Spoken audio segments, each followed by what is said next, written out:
create a revolution?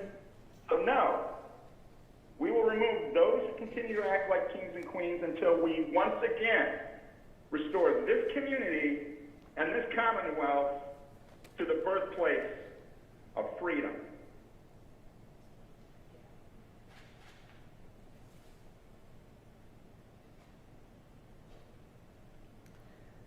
Pavan Kumar Devalapalli.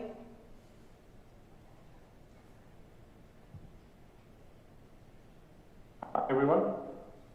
I'm here to discuss on the rezoning of the heartland, taking over from the blue-red zone. So I just want to make sure, we were in the Brambleton and we were suddenly moved to the John Chapage zone. So, I have kids from middle school and elementary, so I cannot send my children to the Brampton for elementary and then middle school for Mercer. So I just want to, I request everyone to keep the zoning as it is right now for Heartland. That will make all the families together within the Brampton community, because I stay in Brampton. I got home in Heartland thinking that the school will be under the blue-red zone. So right now, I think there's a zoning going on. So probably I'm requesting the board to reconsider the zoning and then keep Heartland within the Indy zone. Thank you. Bruce Stover.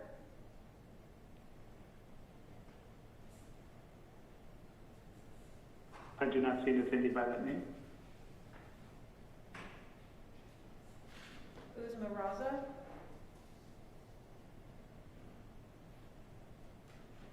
Hi everyone. I'm really first grateful to LCPS for conducting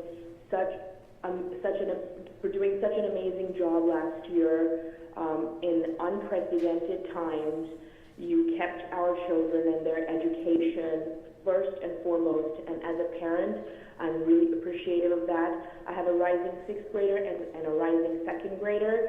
My main concern today, for which I'm here, is obviously keeping my children safe in the event of this new Delta variant surge for the coronavirus. My main concern is my elementary school child, who's 7 years old. He will be required to wear a mask from 8 o'clock to 2:30 throughout the entirety of the day. And I do understand that masks are an absolute necessary thing to wear, but my only proposition for the school board is, can you think of reducing the school timing for elementary school kids maybe from 8 to 12 so that they will be more comfortable and they would be able to have a more efficient school time? I would really appreciate if the board gave some sort of thinking to this proposition. Thank you. Joe Darden.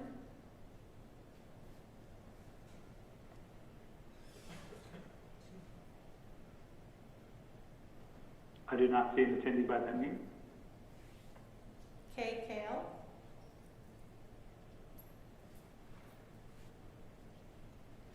I do not see an attendee by that name. Shelley Slebert. 517. That's how many days it has been since our children have experienced a normal school day. The LCPS School Board and Administration changed the entire education structure in the names of COVID, equity, and politics. An LCPS equity training slide stated that teachers have a special role to teach academics. The statement should have stopped there. The teacher is not the second mother, and it is not their job to inoculate morals. Upon announcing Ziegler as the superintendent, Jeff Moore said, "We have facts, we have figures, we went back and forth, but we could not make a decision until you stepped in."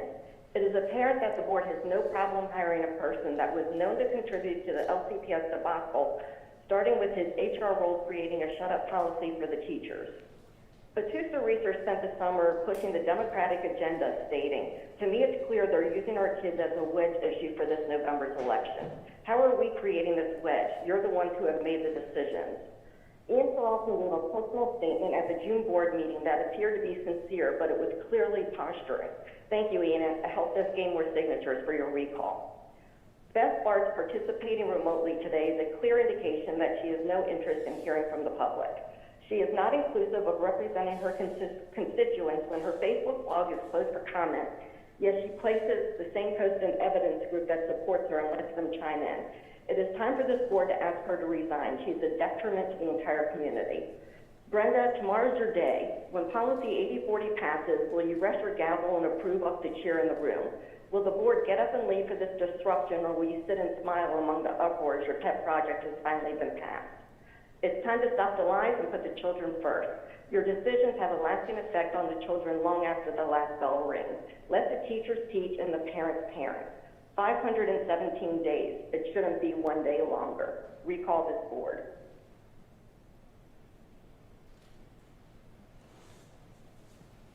Gordon Shankman.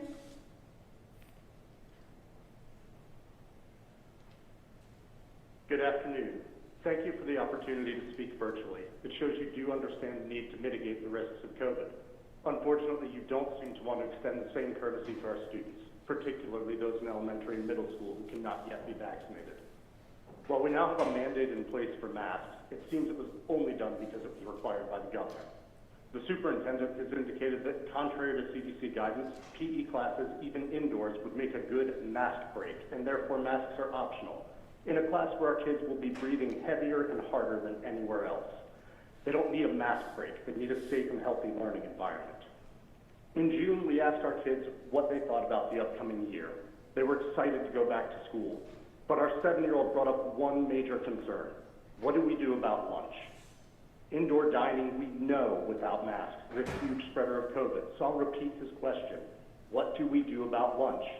We've asked what LCPS is doing. We've suggested solutions such as repurposing the gym or outdoor tents, but the response we've gotten back is silence.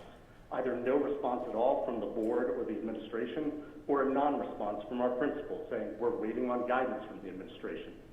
This is unacceptable. These discussions cannot continue to happen in the dark if they're occurring at all. The only logical conclusion we as parents can come to is there is no plan. We are continuing to fly by the seat of our pants, even though we've had over 18 months to come up with plans and strategies. We need to answer the lunch question so we can talk about hallway traffic, contract tracing, quarantine rules. We have 16 days until school starts. 16. We as parents demand that you act now and detail a comprehensive plan to implement CDC guidelines and provide a safe and healthy learning environment for our children. Thank you. Mohammed Goss.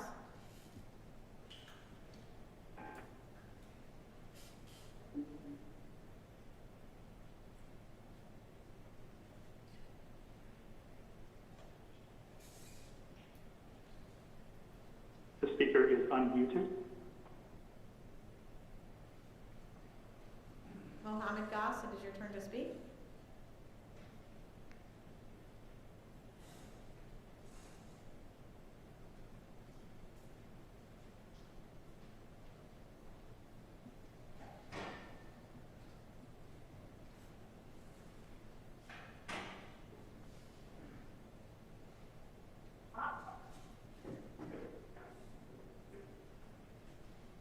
Are you hearing anything, Aaron? I hear background noise. Mohammed, I'm going to ask you to start speaking, or we'll have to move to the next speaker.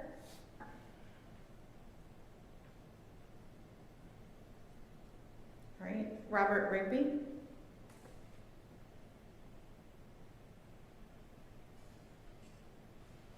Hello, I am a teacher.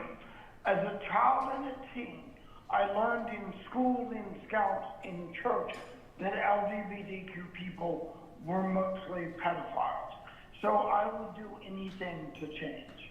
For 20 years, I was in conversion therapy and reparative therapies, shock treatments, talk groups, prayer groups.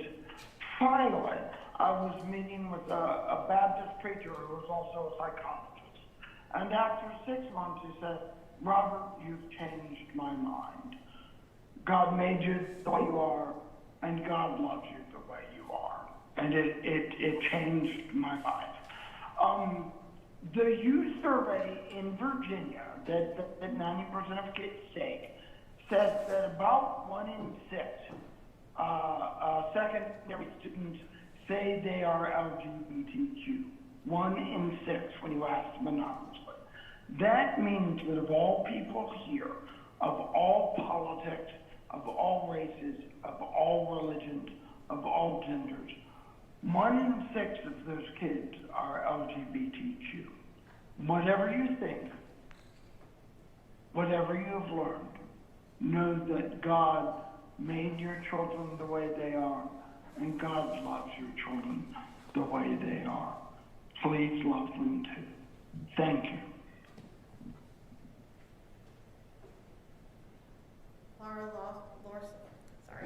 Laura Larson. Hi, my name is Laura Larson, and I'm a lifelong Loudoun resident, parent of a recent graduate and a junior at Freedom High School. First, I want to express my strong support of Policy 8040, which will extend protections to our vulnerable LGBTQ students, who too often are very at risk for depression and suicide. Second, I want to express my strong support of the equality measures LCPS is undertaking to better serve our minority students. Third, I want to thank you for requiring masks in schools and ask that more consideration be given to making lunchtime more safe for students. For instance, using gyms and outdoor areas to allow kids to be farther apart while they're eating. Last, I want to express my concern about Policy 5030, which would lead to a single test grade carrying too much weight for our students. Thank you for the opportunity to speak and for all the hard work that's going into trying to keep our children safe to continue their excellent education at LCPS. Jack Ryan. I do not seem attended by that name. April Chandler.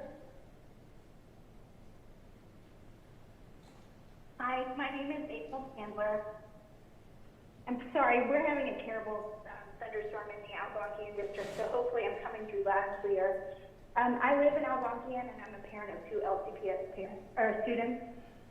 I'm speaking today in favor of Policy 8040 and of all the efforts made by this board and LCPS to make our public schools more equitable.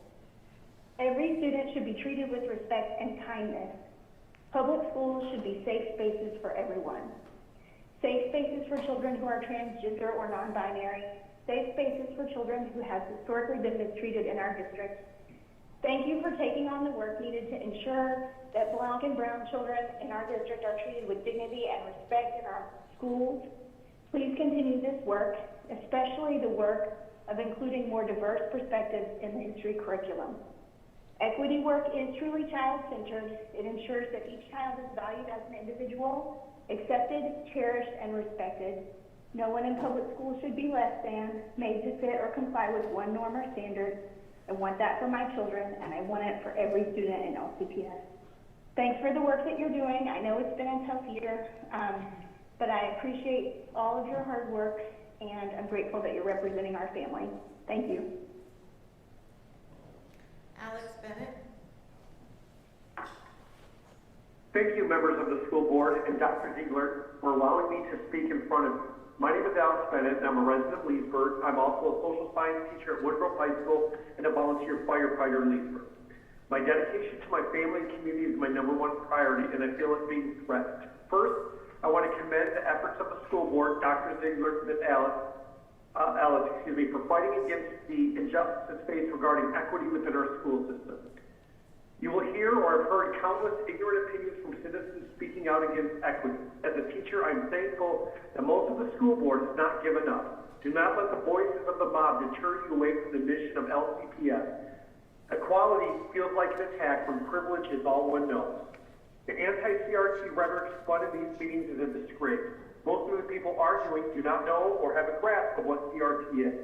And since the county is not teaching CRT, their arguments are pointless.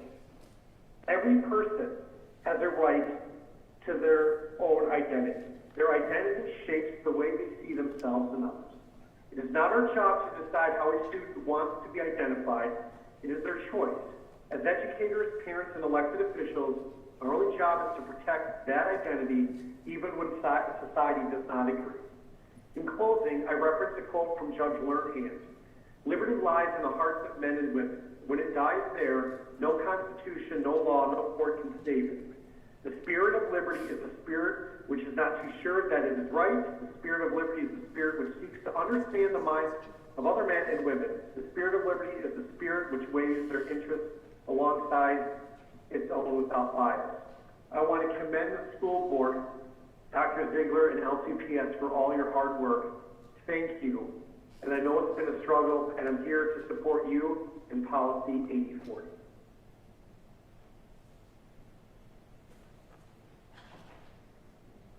Gonzalo Madera. I do not see Cindy by that name. Chris Candace Tuck. Good evening. On behalf of Equality Loudoun and its hundreds of members, I would like to thank the school board for their tireless efforts and commitment to equity for our students, and for your diligent work on crafting Policy 8040. This process has been open, fair, and transparent, providing residents of Loudoun County with ample time to provide input and request feedback from their newly elected representatives. We also understand and want to reinforce the requirement from the Commonwealth of Virginia that these policies are mandatory and must be passed before the start of this next school year. But more importantly, Policy 8040 is the regulation that is sorely needed to protect the transgender and non-binary students of our county. These students deserve our respect and our admiration for their bravery in navigating these challenges in a complex time. They should be held up as examples of perseverance and authenticity. They deserve our highest respect. They deserve every opportunity to feel safe and affirmed in achieving an exemplary education that Loudoun County is so well known for. We highly encourage you to pass Policy 8040 and hold Loudoun County Public Schools to a 21st century commitment to respect diversity, inclusion, equity, and equality for all. Thank you. And I also have Lindsay, Olivia, and Sebastian here. We weren't able to find on 4 different computers. I apologize. So I don't know if they can speak through this as well. They are all signed up individually, so we'll go with Lindsay Tuck next. Thank you. Gender students, transgender students deserve equal protections and access to an education without fear of discrimination. Please support Policy 8040. I appreciate all of the school board does. Thank you. Olivia Tuck. As a parent, I support transgender students. I think everyone deserves to be treated fairly. Everyone deserves love and respect. Thank you for all that you do to make our school safe and fair. Thank you. Sebastian Tuck. Thank you for all you do school board. Support please. Thank you.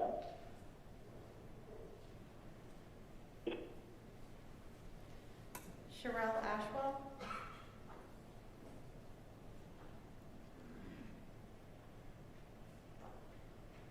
Sorry.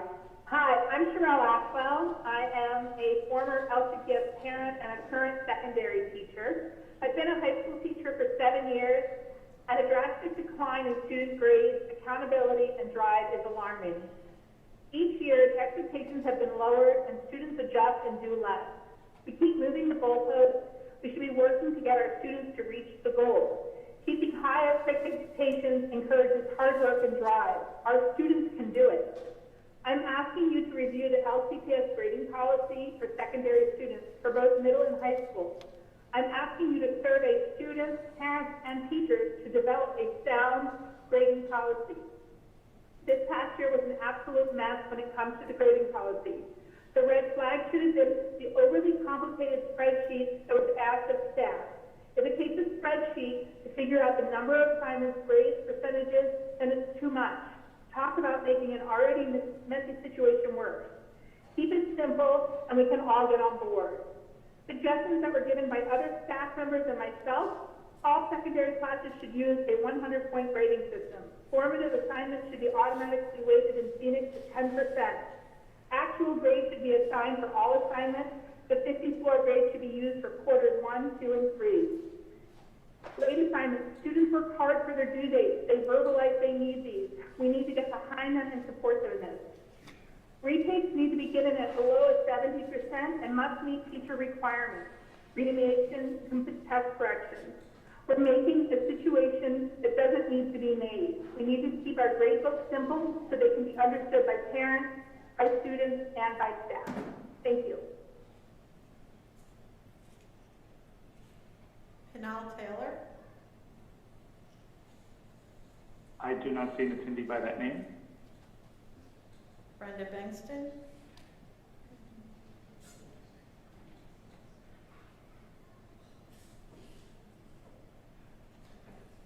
Hi, I'm Brenda Bainson. I'm a retiree and thankful for Loudoun's teachers who believed in me, who inspired me. I'm a proud graduate of Broadbent High School. Thanks for your work and responsiveness, and thanks for the variety of methods that you allowed for public comment today. Please continue your commitment to support equity and diversity. Please encourage teachers and students to confront biases about racial and LGBTQ issues.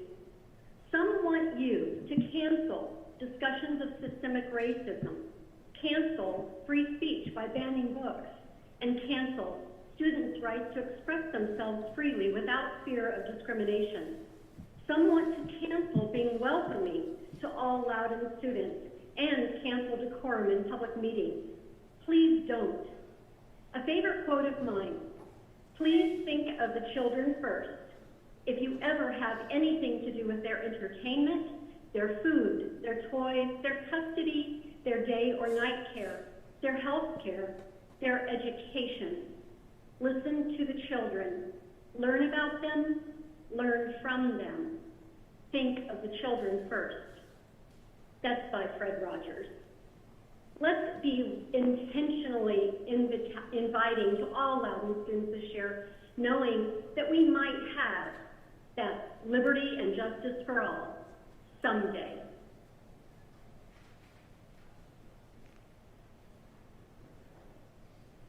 Kelly Wagner. I do not see an attendee by that name. Ren Wilson.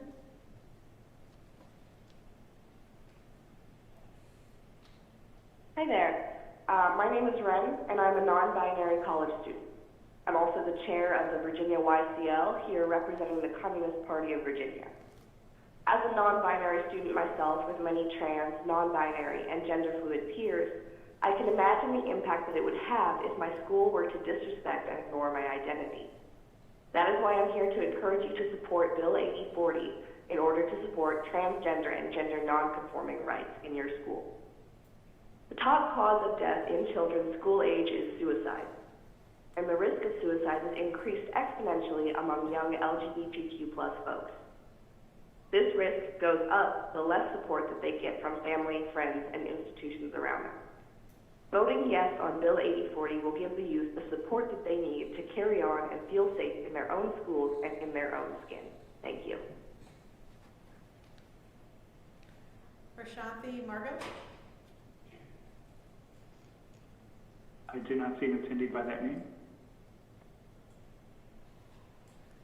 Nagarju Mashurla.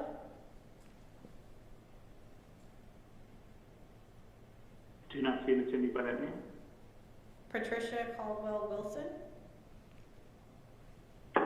I am here. Go ahead. Dr. Ziegler, members of the board. My name is Patricia Caldwell Wilson, and I'm here in support of collective bargaining. Collective bargaining allows educational professionals a voice in education that has been missing in Virginia for too long. Teachers' working conditions are the same as students' learning conditions. The lack of input in respect of the terms and conditions of wages, hours of work, working conditions, benefits, training, health, safety, and grievance procedures find us seeking solutions to problems I never thought I would see as an educator. Most of our educators and educational support professionals are residents and parents right here in Loudoun County.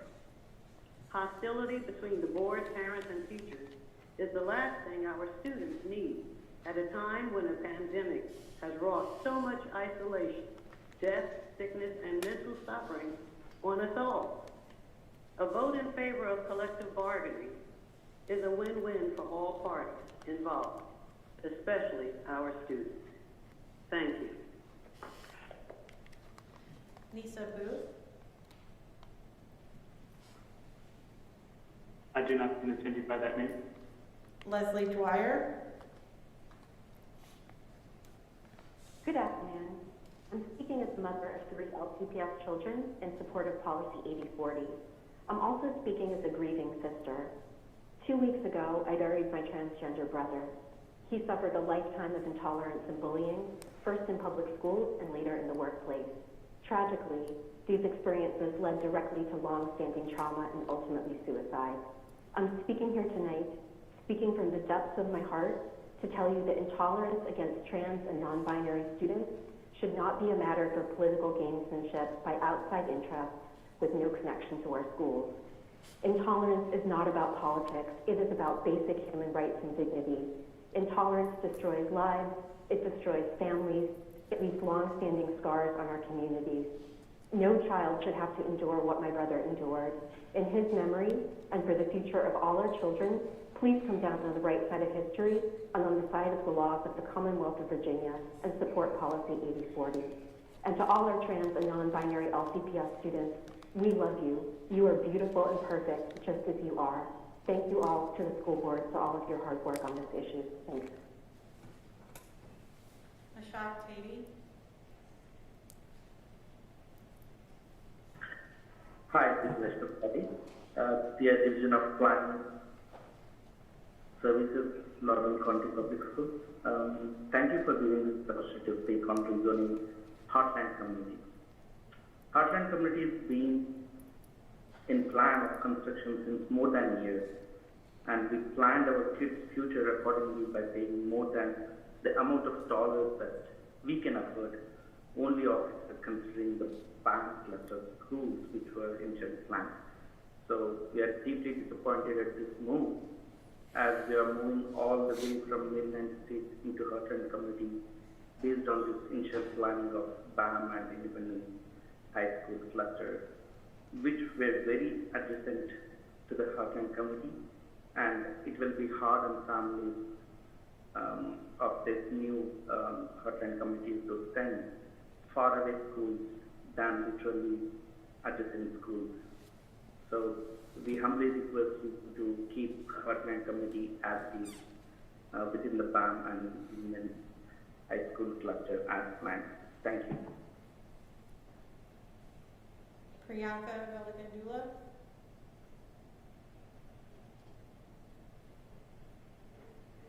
I do not seem attended by that name. Michael Miller. I do not seem attended by that name. Naga Kukunuri.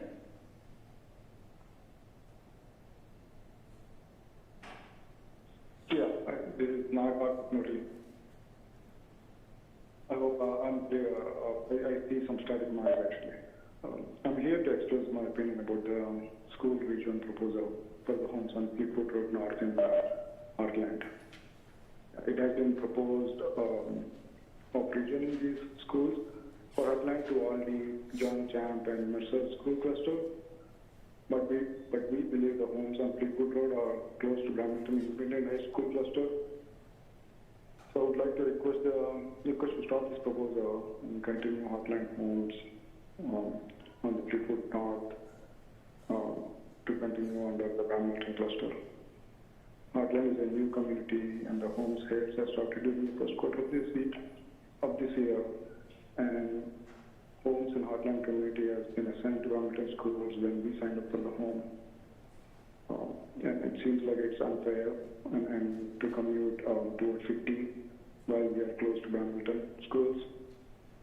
That's my strong belief that many families are facing this students and taking it hard. Thank you for considering our request and giving the opportunity to express our opinion here. I hope this proposal will be stopped. Thank you. Sunili Nima?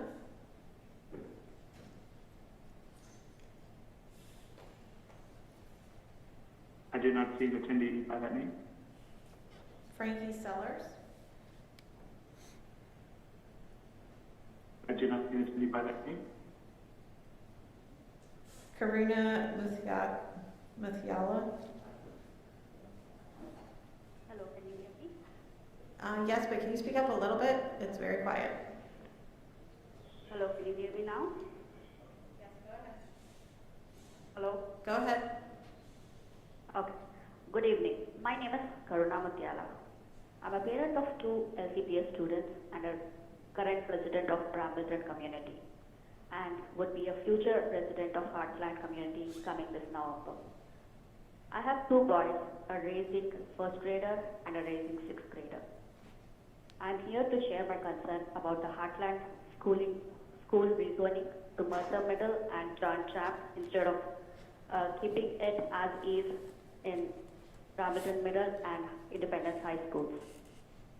Currently, me being a resident of Brambleton Town Center area, I see and love convenience of how all the 3 schools are strategically placed next to each other, a very convenient feature and a very good selling point of the area, because of which we really are paying a premium prices for having to live here just for the sake of sending our kids to a very highly rated school areas. I'm here today to raise my concerns about the proposed rezoning proposal. We are moving to Heartland in November, and if the middle school and the high schools are moved to Aldi section, commute is not going to be practical to just drop and pick kids up each on a daily basis. If one kid goes to Brambleton and other goes to the Aldi section, it's going to be very difficult and very challenging on the parents to juggle their schedules just to pick up and drop off kids on a daily basis. We would like to be part of Brambleton School Cluster, which totally makes sense to us, looking at the close proximity to the locations that Heartland is situated, and just as our immediate neighboring communities like Willows, Port Grant and Nicholas Farms are currently. Jack Martinez? Hello, my name is Jack Martinez, and I'm a Loudoun County student here to give one student's perspective on School Board Policy 8040 regarding the transgender regulations, as well as pro-equity education as per state mandate. I'm not a member of the LGBTQ+ community, and therefore my commentary will not be as influential as those who have lived these experiences. So I'm a concerned friend and a citizen of the county, interested in ensuring that the next generation of students are uniquely equipped to face the challenges of this world. On the first day of school, or when you have a sub, a teacher will ask the class if students want to go by a nickname, and I'll usually raise my hand. My legal name is John, but parents, family, and friends call me Jack. When I ask to go by a different name, nobody questions this. No teacher makes me explain why I choose to go by that different name and disrupt my education as well as the education of those around me. Yet, for transgender students, this is an entirely different reality. They're often asked to justify their being. Their education, as well as the education of those around it, is disrupted as they exist in a hostile environment. The Supreme Court case Tinker v. Des Moines states that government can regulate any activity that disrupts the education of students. Now, without 8040, the education of transgender individuals and their peers will be constantly disrupted. If teachers are willing to call me Jack rather than John, they should be willing to call a student he rather than she. I encourage the board to adopt 8040 and protect the sanctity of all students' education, as well as ensure that LCPS students can receive an education that gives them the tools to make this nation a better place. Thank you. Alfonso Navarez? Hi, it's going to be hard to follow up that one. Really appreciate the student who just provide that articulate and sound argument for 80/40, but give it a try. First up, I want to thank the school board members tremendously for all of the hard work and difficult decisions that you've had to make over the past 18 months. And that includes those who I didn't agree with on different issues. This is just a really tough time to be in a position like the ones that you are in, and I really appreciate it.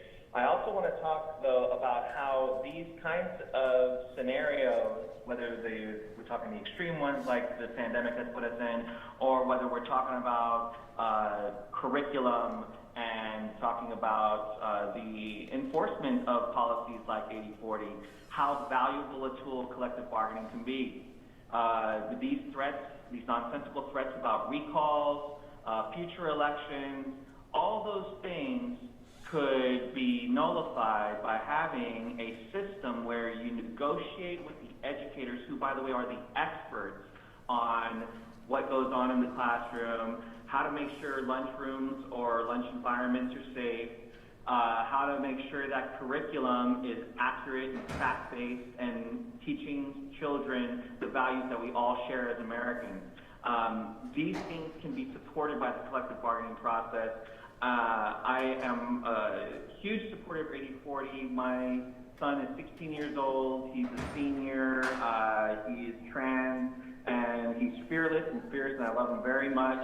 And he may not need protection, but I know how many students need that protection in this school district. And I urge you to support 80/40, and I urge you to support collective bargaining, which can help you get through times like these. Thank you all so much. Christopher Michael?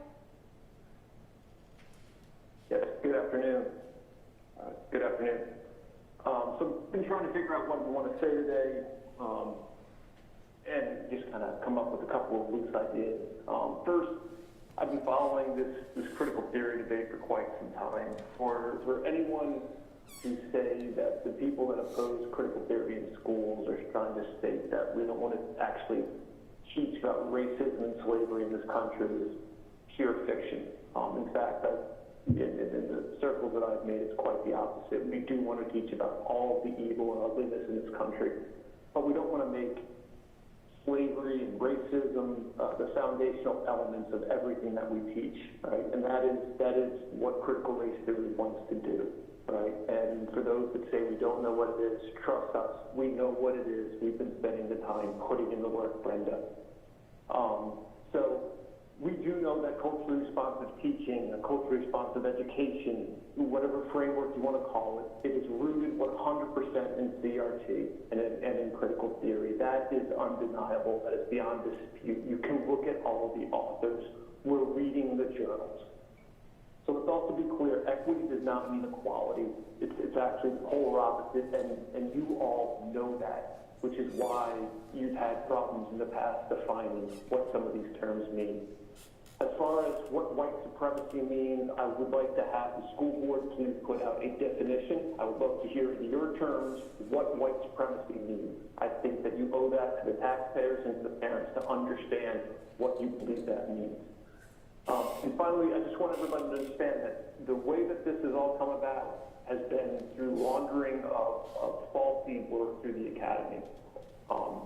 One of the prime examples is people just look up and Google grievance studies, and you'll see that they actually rewrote Mein Kampf using feminist theory, and it was approved scholarship.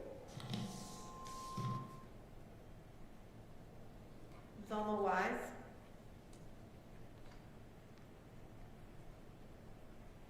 I do not see an attendee by that name. Zachary Perkowski?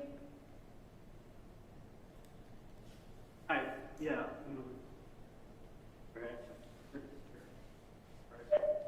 When I was here in Loudoun, a little longer ago, that's the fair admit, every year on the first day of school, the teacher would go down the roster and they'd check. Do you prefer Zach or Zachary? Anton? Christopher? Oh, to use your middle name. Nice to meet you, Tyler. And they'd make little notes in their grade book and they'd learn our names. It's respect 101, and it was a key part of building a good student-teacher relationship.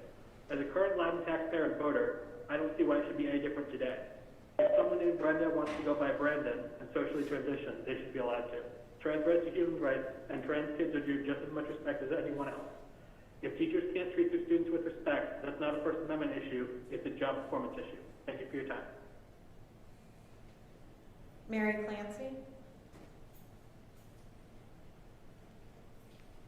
I do not see an attendee by that name. Okay, board members, that completes the virtual speakers for this evening that had signed up, and we are going to move to our in-person. I'm going to ask staff to indicate that they're ready in the hallway. Great. Our first in-person speaker is Nicholas Gothard.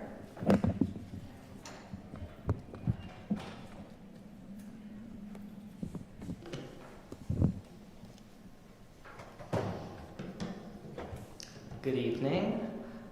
Frankly, this is a little weird. I'll be completely honest with you guys. I've been doing public comment for the last 4 years since I was a Loudoun County public school student.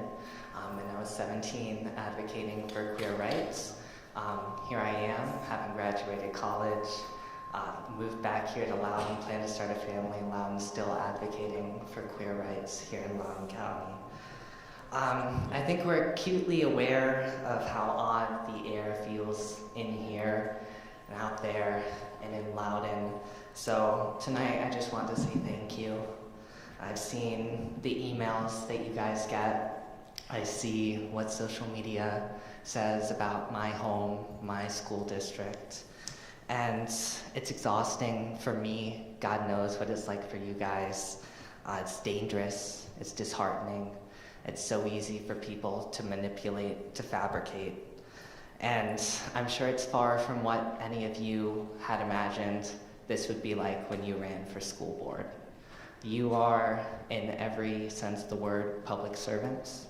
As someone who votes every year, who pays attention, who does public comment, I appreciate the constituent outreach that you do, the listening that you do, and the work that you do to make our school system better for our students. I know it's not been easy. God knows if it's going to get easier, so I want to take the time tonight as the first person of in-person public comment to say thank you, that I support Policy 8040, and I support our transgender students. And I hope that we are able to pass this policy and protect our kids. Thank you. Amber Beethler?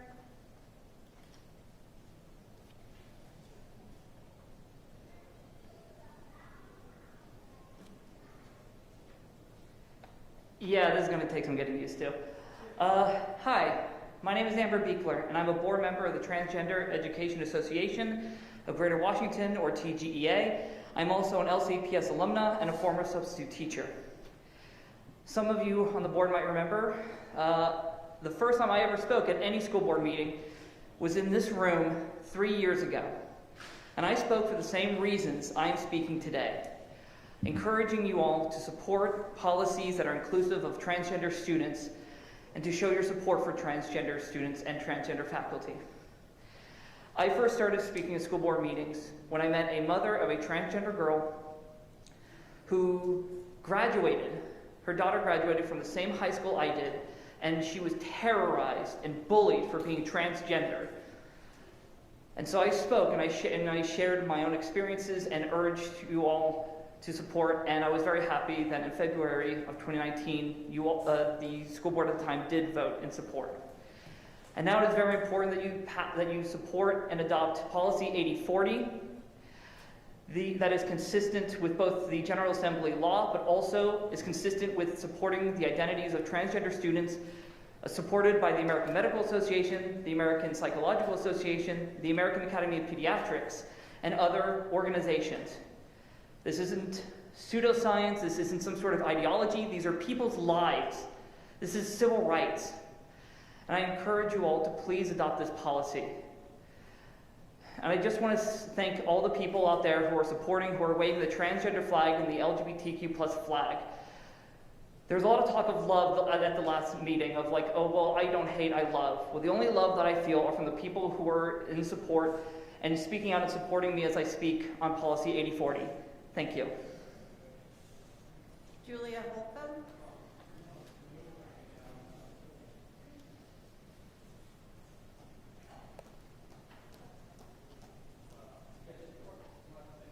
Excuse me, is it 2 minutes? It's 2 minutes, isn't it? Thank you.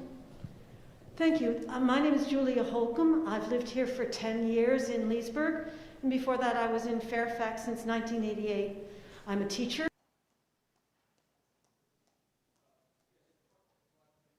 Excuse me, is it 2 minutes? It's 2 minutes, isn't it? Thank you. Thank you. My name is Julia Holcomb. I've lived here for 10 years in Leesburg, and before that I was in Fairfax since 1988. I'm a teacher. I teach at the college level at George Mason University, although I do not speak for Mason today. I speak for all of the children and teachers here who have been told they don't belong because they belong to the LGBTQ community. It's a message they're getting, and it is a toxic one. It is a dangerous one. And the most important thing I can say, besides that I support Policy 8040, and I support those of you who support Policy 8040, you are having a very tough time. And I appreciate you and what you're doing more than I can possibly say, because it cannot be easy. I was here June 22nd. I know just how not easy it can get. And I value you more than I can say. But every single child and teacher, whatever their color, whatever their gender identification, whoever they are, has a right to feel that they belong at the Loudoun County Public Schools and not be driven out by hate or misunderstanding or falsehoods. Because sooner or later, the child of one of those people out there who are swearing up and down that there's boys and there's girls and that you cannot possibly mix them up is going to have trouble being there for them. Thank you very much for being there for all of us. Josh Hetzler.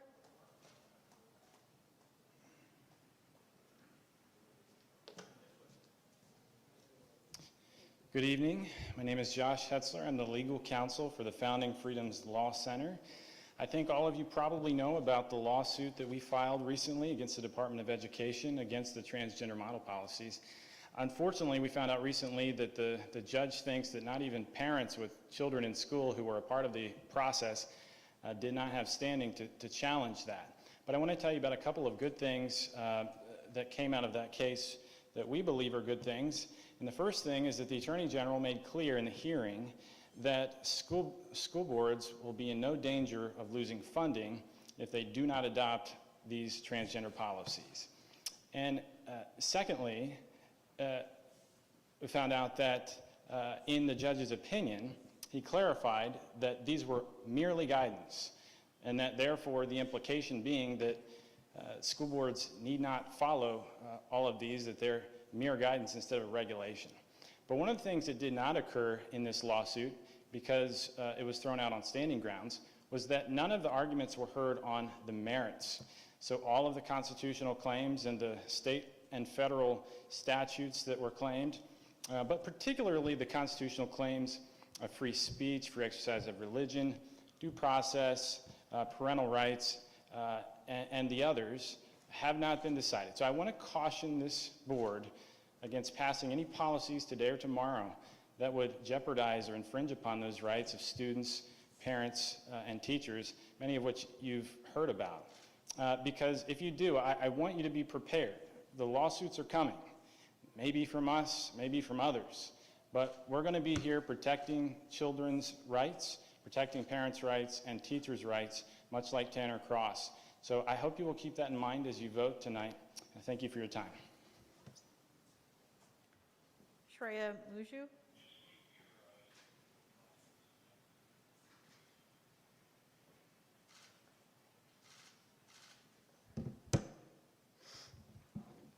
Good evening. I come here as a former student of the Loudoun County Public School System, a system that has given me incredible opportunities but also brought a lot of pain because of what I've experienced and witnessed. I hope you've brought open hearts and minds here today to listen to someone that may have a different perspective than you. The reason I'm here is to discuss the false rhetoric and misinformation that has been spread here regarding critical race theory and how racism continues to exist in the school system today. I am a woman of color, but I still have privileges because of the way I look. I'm not here to get on my high horse or shame anyone because I'm not perfect either, and I'm always learning too. What I'm trying to do is to call you in. No one is blaming you for what your ancestors or your predecessors did, but the truth is being born in this country means you are inherently racist or biased. The information we are fed through the media and movies we watch, the books we read, how we see black and brown people portrayed, unconsciously affects how we see each other. It's on us to dismantle those biases, but unless we talk about it in an honest and uncomfortable way, we won't see this change. People in power need to work to heal the wounds of this country. It's hard work, and it takes stepping out of your comfort and shame and into the discomfort of some harsh truths and realities for real change to happen. Unless you actively seek out to connect to the humanity, stories, and experiences of people who don't look like you, you will never be able to step out of your discomfort and see others in the entirety and fullness of their experience. Because not everyone is able to move through the world with the freedom a cisgender white male is able to. To truly begin to understand the nuances of race relations in this country today, we have to make a conscious effort to listen to those voices who have been silenced time and time again. We need to decenter whiteness and recognize that at the center of racial inequity work is empathy, compassion, and love. But sometimes love means confronting the ugly history of our country in its entirety. And we can start by creating conversations and spaces for these conversations in the Lori Avila.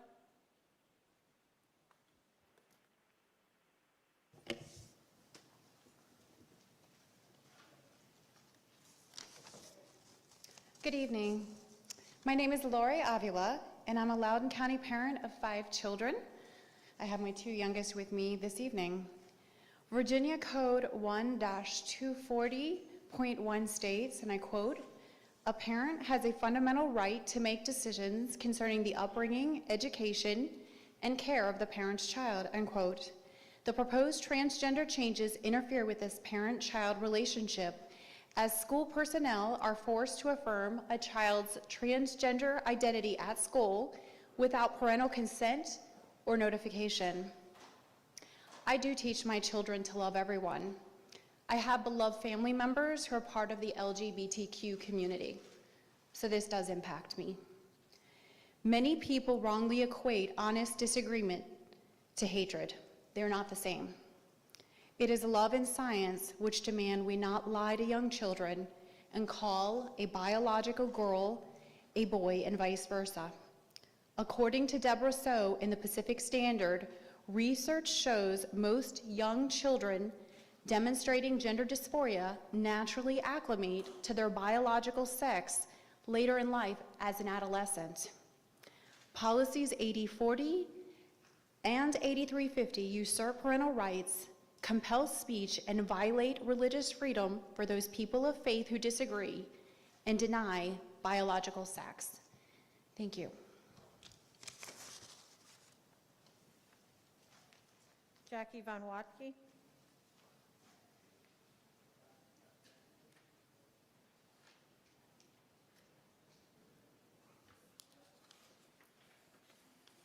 Ryan Mooney.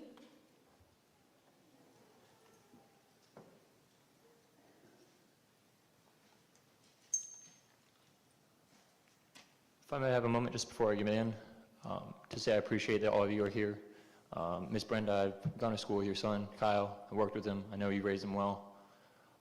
But that's not why I'm here today. I'm here today because I'm worried about the future of our kids. I'm worried about the people and the policies and the impact that these series of policies can have. As someone who was growing up and went to Parkview High School and graduated, went on to UVA, I've seen so many people slip through the cracks. And the policies that we're proposing today and accepting is that sexual identity and everything going on in our life is the way we're destined to be, right? The idea that you can't grow, that people don't have to struggle to find identity, but that's what life is. It's about growing through all the hard times. I look at my little brothers and I'm reminded of the things I've gone through. I'm reminded that as a 13-year-old boy I was molested. I'm reminded of the fact that my little brothers told me every day that I want the best for them. I don't want the sexual predators to slip through the cracks which is what these loopholes and these policies provide. I want to love on these people. I love on the people that are finding their identity.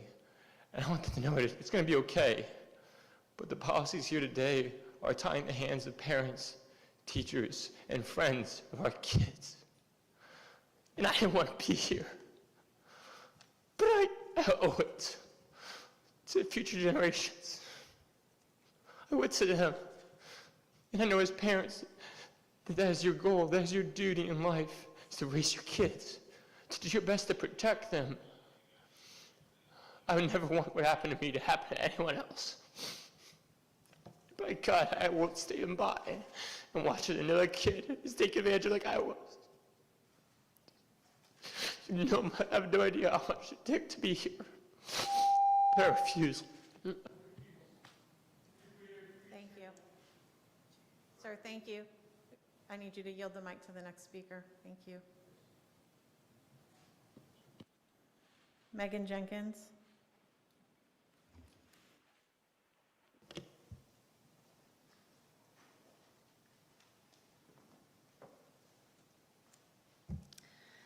I have a question for you ladies on the school board.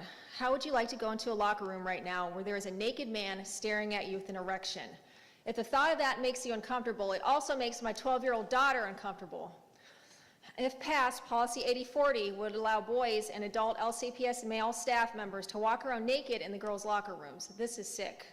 Biological girls in LCPS deserve safety and dignity in private spaces, and Policy 8040 will cause girls tangible and emotional harm. Vote no to Policy 8040.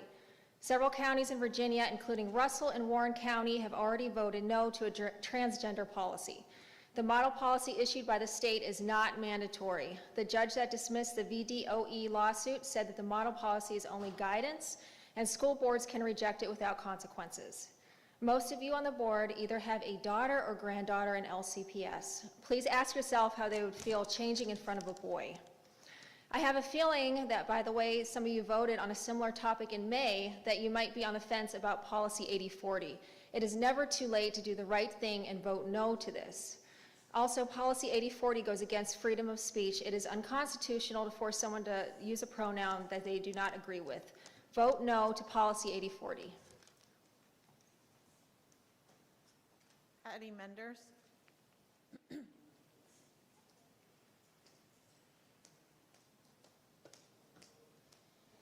It is so nice to be in front of you without a mask. I'll start there. But what I'd like to know is, how did we get here? How do we get to the point where we're fighting about what we believe is best for our children? Please remember that these are our children, not your children. We voted for you to represent us as parents. We give our taxpayer money to you to wisely use to help our children. Masks. Can't you make it optional? Can't you give the permission to each parent to choose what they feel is best for their child? The transgender policy. You want these transgender students, which is roughly 0.38% of the entire student body, to use the opposite sex bathrooms and play sports with the opposite gender. What about the safety of those non-transgender girls? What about the 81,000 students that are not transgender? Protecting our children. Ms. Bartz, I don't see you here today, but you said and made it very clear in a videotaped meeting that it was not your responsibility to protect our children. How can you say such a thing? You're supposed to represent all children. You're supposed to protect every child. Culturally responsive training, diversity, equity, whatever you call it, it's components of critical race theory. That's exactly what it is, a theory. Can't we get back to academics? Can't we focus on teaching my junior in high school the basics of math, science, writing? Can't you help my son prepare for his future instead of teaching him to be a social justice warrior? It doesn't matter to my son what color the child sitting next to him in the classroom is, or the color of the player on the football team with him is. It matters that they respect each other and can have a great dialogue in the classroom without making them feel guilty or victimized because of the color of their skin. I'm pleading with you to please put aside your progressive ideologies and do what's best for all 81,000 of these Loudoun County students. Put our children first. Renee Camp.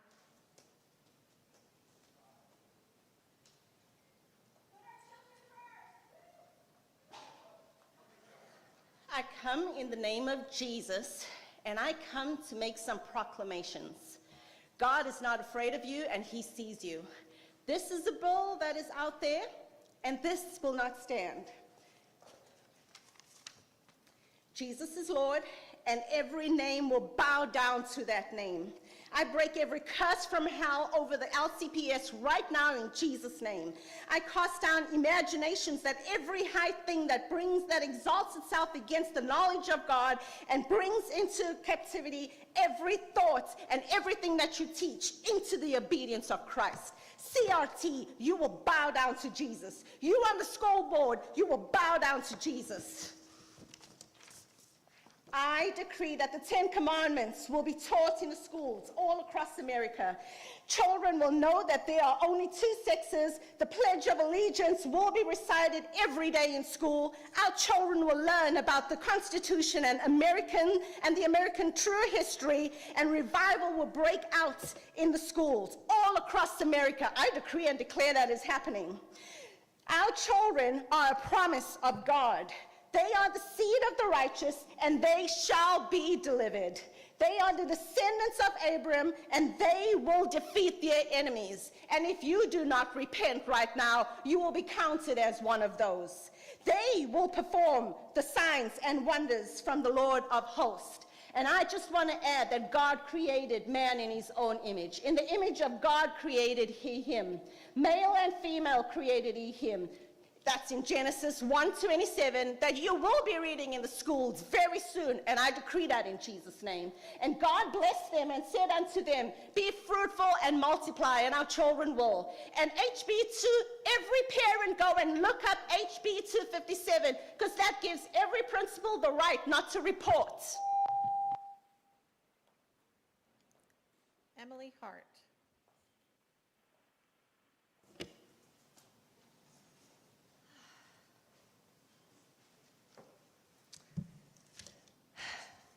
Good afternoon. My name is Emily Hart, and I'm a former K-12 LCPS student and a current LCPS substitute teacher. I've seen the classroom from both perspectives, and I'm here to speak about the detrimental effects of implementing policy 8040 regarding transgender students. There are other ways to prevent harassment and discrimination for individual students without implementing egregious system-wide policy changes. This new policy would coerce teachers to address students by their preferred pronouns with no exemptions with regard to the teacher's religious convictions or the biological accuracy of the student's request.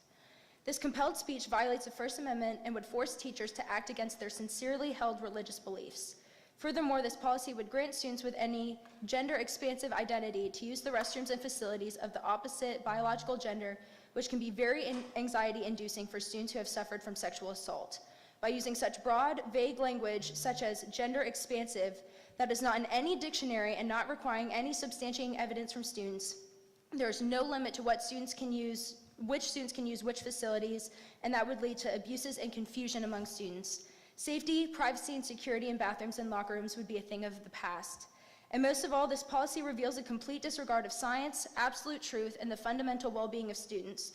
The moment we disregard the truth and cower to cultural trends is the moment our children cannot trust their teachers or the legitimacy of what they're being taught. The truth, as well as the physical and mental safety of children, must be the greatest priority of the school board. And with my remaining 30 seconds, I'd like to call on all my friends that I know are watching at home and all the other Christians out there that don't know how to speak up or feel nervous to.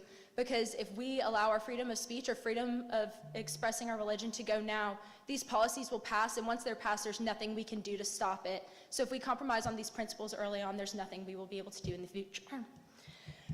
Our Father, who art in heaven, hallowed be thy name. Thy kingdom come, thy will be done on earth as it is in heaven. Give us this day our daily bread, and forgive us our trespasses as we forgive those. Thank you. Please yield the mic. Erin Dunbar.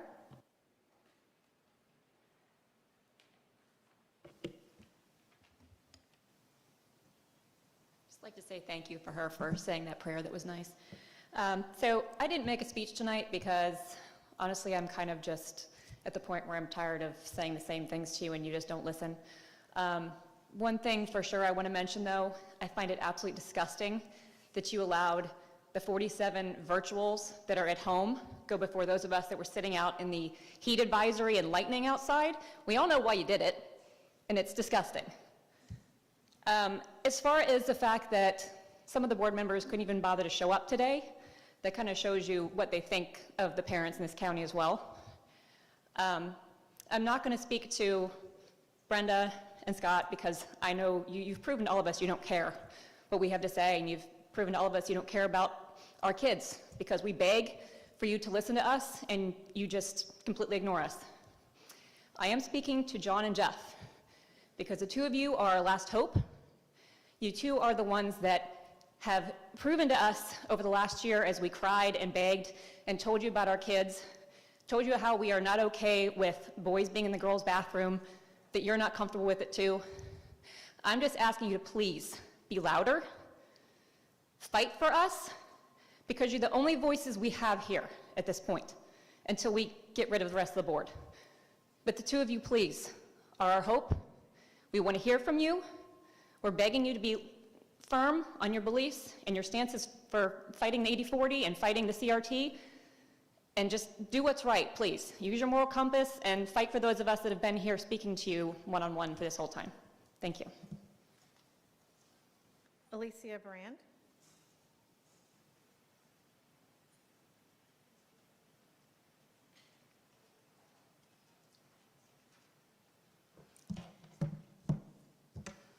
I'm struggling with re-enrolling my kids in Loudoun County Public School. On one hand, they need an education so that they can get into the schools of their choice so that they can be what they want to be when they grow up. On the other hand, they have suffered emotionally for the last 20 months and need to be with their peers in their public school. I'm struggling because Loudoun County Public School cannot give me both of those, and now I have to make a choice, and neither choice will give me a whole child. I moved here 8 years ago when this school system was a world-class educational system. The parents, the teachers, the administrators all work together for the betterment of our children. But now, because of the decisions that all of you have made, I don't believe that any child can get a quality education. I do not believe that our children can thrive in the school system. I have watched you over the past 18 months destroy a wonderful school system. Bring it back. You all have the power to do that. Ziegler, you're here. Do something. Help us. Help our children. Help the parents. Listen to us. We don't have hate in our heart. Jeff, stand up. Stand up. You're a good man. Do this for our children. John, thank you for standing up. The rest of you, I don't believe in you anymore. You need to be closing 18 months, 20 months of a learning loss. Our kids are walking into these classrooms with social anxiety and emotional challenges, and you've done nothing except train teachers in cultural competency. What about our kids? Come on, let's heal this community together. You're in the positions to do it. Let's do it together. Thank you. Please yield the mic. Willow Wonky.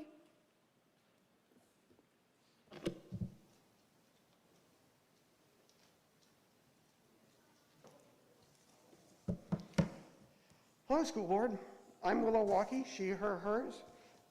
Board member of both the Transgender Education Association of Greater Washington and FCPS Pride. I'm a transgender woman, and I facilitate a group for parents of trans and non-binary teens and tweens that focuses on Loudoun County. First, I want to say that I hope that all of us are here because we love and want what is best for our kids. We want to keep kids safe from harm. For a trans kid, harm comes in a lot of forms. It comes from people not listening to them as they do one of the most difficult tasks I can imagine for a child, because I had to do it. Challenge your parents and other assumptions about you. Harm comes when a teacher or authority figure doesn't respect their gender. Harm comes when a child is afraid to talk to their family for fear of losing their family's love, so they talk to a teacher who then outs them to the family. Harm comes when trans kids don't drink anything before or during school because they're afraid to use the restroom. What harm do people fear from trans kids? Cisgender boys and girls have assaulted kids in restrooms in schools since school started, regrettably. And marginalized people are often the target of those assaults. Reduce harm, protect trans kids, pass policy 8040. Thank you. Charlotte McConnell.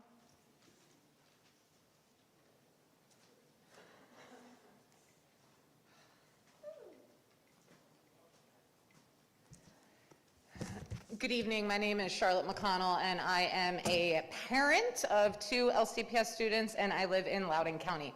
I am no stranger to this school board room. I came into this room December 2016, and there were over 100 people here to speak about Dr. Brewer and adding gender identity and sexual orientation to our non-discrimination policy.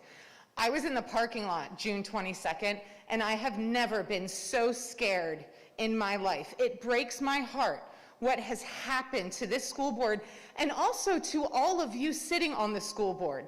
I helped elect a lot of you. I knocked so many doors for you, Brenda, like I was running on fire because I care about protecting all of our students. And the fact that someone would threaten my friend Atusa's life makes me absolutely sick. So I'm here to ask you to support 8040. Vote for that policy, because when we protect trans students, gender nonconforming students, and students of color, we protect all students. You are being told lies that really disgust me and dehumanize people like me, because I am gender nonconforming and I am queer. And I was also sexually abused multiple times throughout my childhood, and they were all straight men, white men, who did that to me. And as a steward of children facilitator, I know that 1 in 10 children will be sexually abused by their 18th birthday. 90% know their abuser. So what we need to do is break the silence and actually talk about sexual identity, because really, this is a wonderful book. We all need to calm down. Gender and sexuality is fluid. We shouldn't force people to feel like they have to conform into boxes, but we have to do that because otherwise we don't force people into boxes, but kids are so scared right now. Please send a message that you support. Vote yes for 8040. Thank you. Michael Rivera.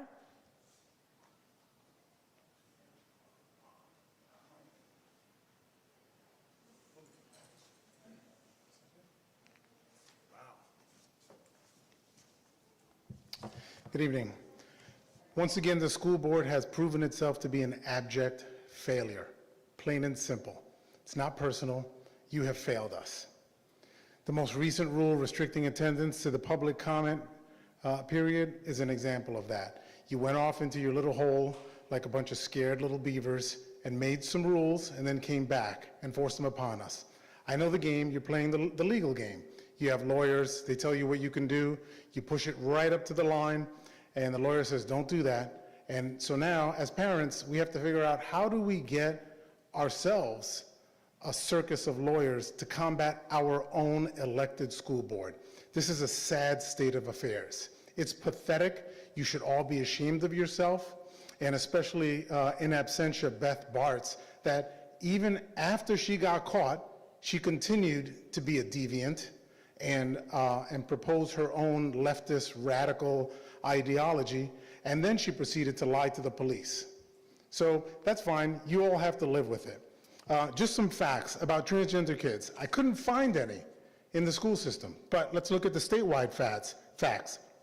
0.4% of people in Virginia are transgendered. So 81,000 kids in LCPS, that makes about 325 kids that are transgendered. I'm going to be generous. Some people said it was 30-something.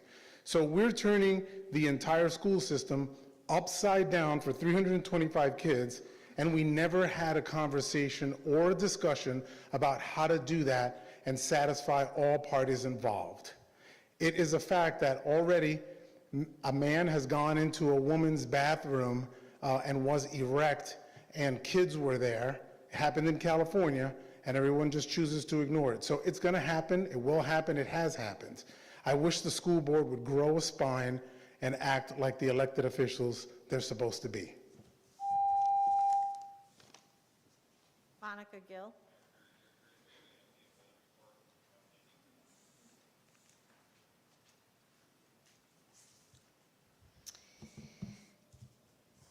So CRT guru Ibram Kendi's book was required reading for some of our teachers, but we're not doing CRT in Loudoun. Kendi advocates discrimination. He says the only remedy to discrimination is more discrimination.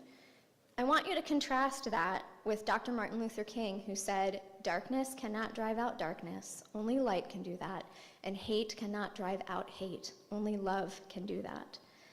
Discrimination cannot drive out discrimination. Kendi sows division, as we have daily proof, and he gets paid tens of thousands of dollars to do it. While Martin Luther King Jr. gave us the blueprint for unity, and he was the one who paid for it with his life. His Christian teachings to love your neighbor, to succeed, where your equity policies are going to fail every time. In 26 years of teaching, I have never, and I teach AP government and I teach US history, I have never been afraid of justice in our history, not once. It gives me the opportunity to point to America's moral compass, which we have used time and time again. So it is not that teachers like myself or the parents who stand behind me don't want to teach about racism.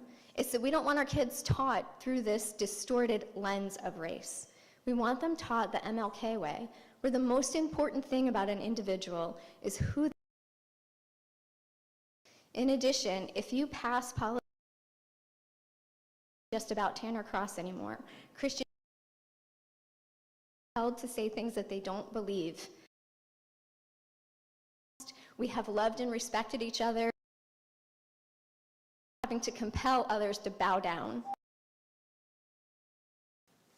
Carrie Michonne.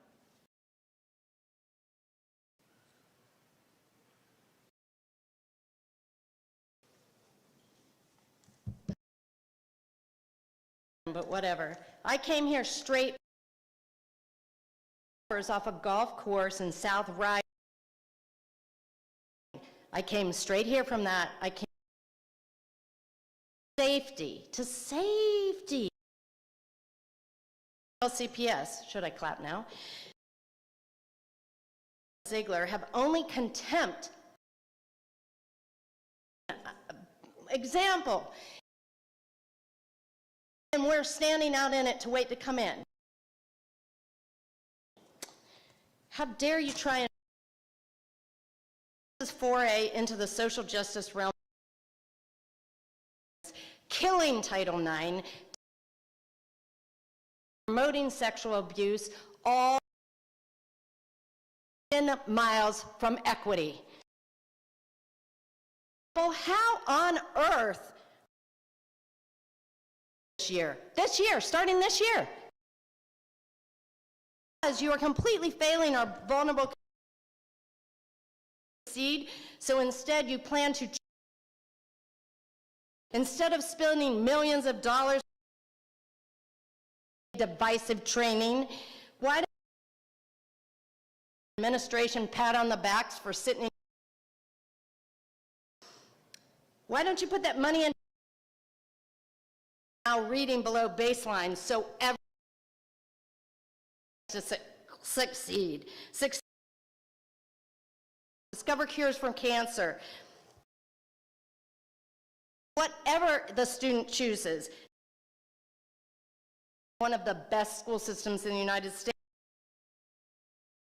For stupidity. Take a cue or raise the friggin' bar. Ken Wright. Ken Wright.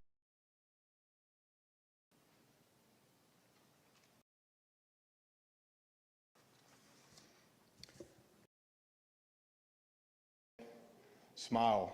Remember God's teacher's duty to love their students and to tell them defending policy 8040 because state law. But there's something else that the state law requires. That the law says schools have to adopt based best practices. The evidence is that the will stop believing they are another gender. In fact, I shared a study with you via email of all children suffering from gender dysphoria by the age of 18. But to ignore the evidence and to treat every gender identity as transgender. Standards also require that gender dysphoria before making an actual diagnosis. Predicts that by requiring social transition evidence. Some teachers forces them to violate. Other teachers scientific debate about how to diagnose in children. The law says that this policy forces many to violate their beliefs. Or please create an accommodation to follow their beliefs while students. Thank you for your service. Kim Wright.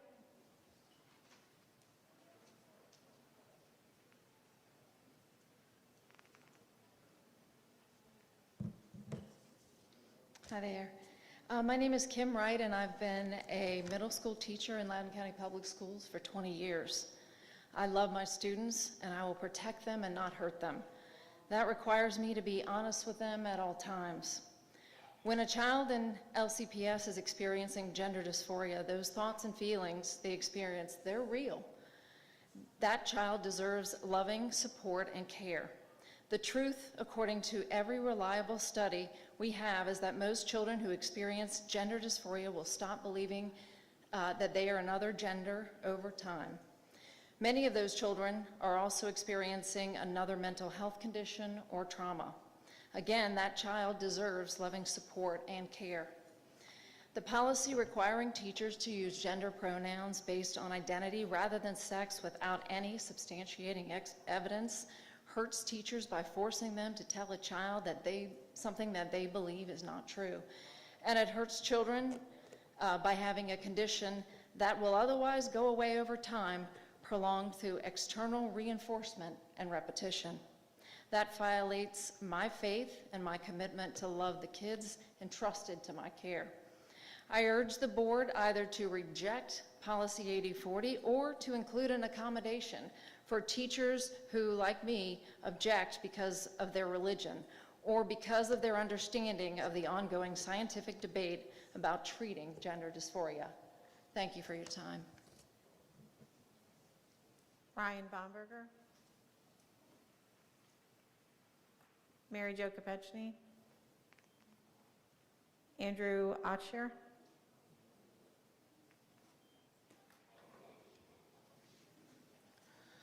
Hello, I stand before you now as a former student of LCPS. With these 2 minutes, I have 3 points to share with you.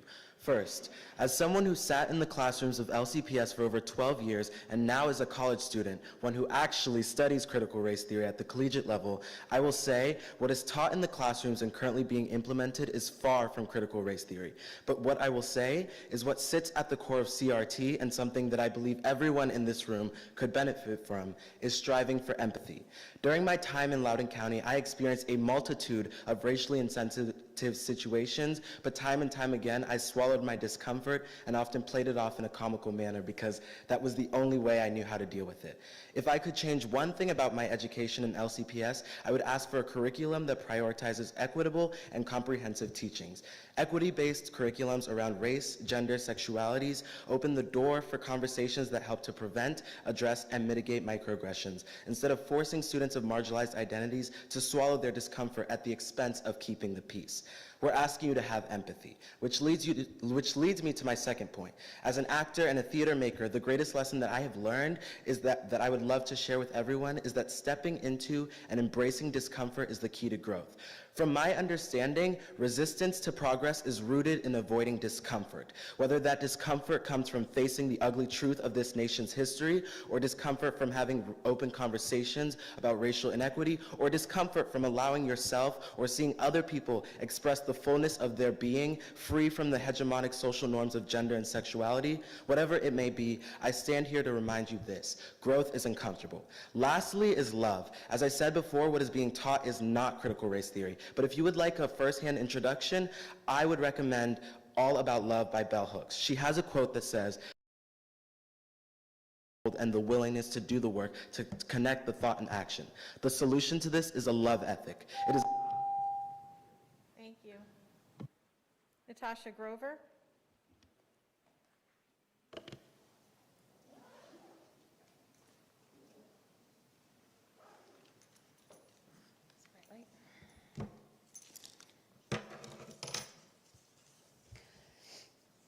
You all are exhausting.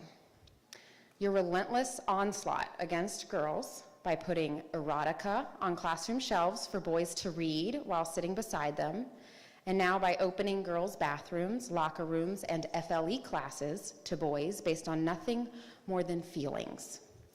I am so shocked there are fathers on this school board who support Policy 8040. As a father, you are in a role that is supposed to be protective of children's privacy, modesty, and safety. The tiny minority of students who do not feel comfortable or safe in spaces with people of the same sex should be accommodated with a third, neutral space rather than violating the basic rights of the majority of students. Ask yourself why a third space has never been an option for transgender identified children, but rather only access to opposite sex bathrooms and locker rooms. Well, I'll tell you why. Because girls and their spaces are seen as nothing more than pawns to be used to validate a very tiny minority of male students and staff's feelings. Thank you. Mohith Prasad.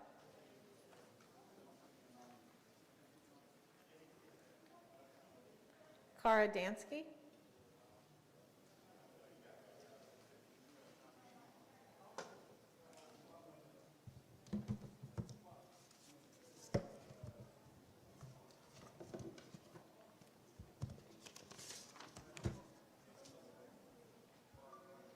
My name is Kara Dansky.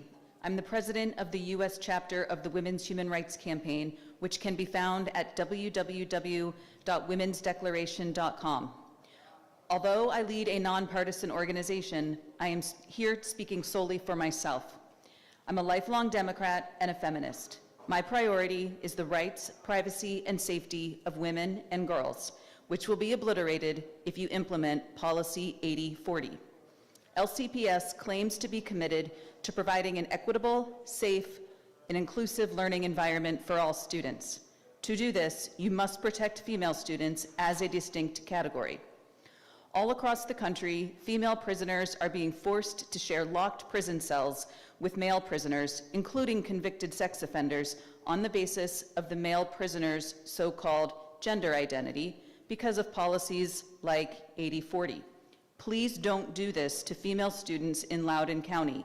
In an era of Me Too, young women deserve better. There are countless Democrats all over the country who are furious at our party's leadership because of policies like 8040. I hear from them every day. Consider especially the impacts on young lesbians. Consider how horrible it must be for teenage same-sex attracted girls to be told that, quote, some girls have penises. As a Democrat and a feminist who fights to protect women's sex-based rights, I am imploring the members of this board to vote no on Policy 8040. Thank you.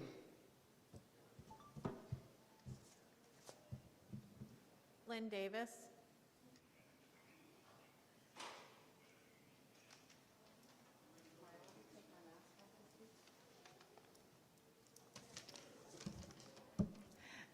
Good evening. My name is Lynn Davis, and I moved to Loudoun County in August of 1989. This month, I'll have lived in Loudoun County for 32 years.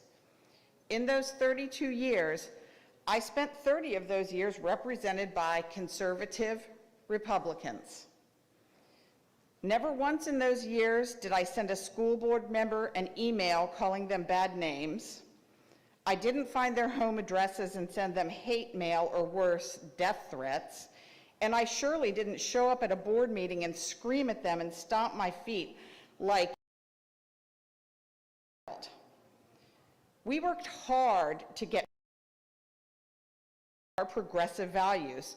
So I'm here today to say thank you. Thank you for running for office and putting yourself out there. Thank you for understanding that other lives don't. Thank you for striving to create equity for all students and staff in.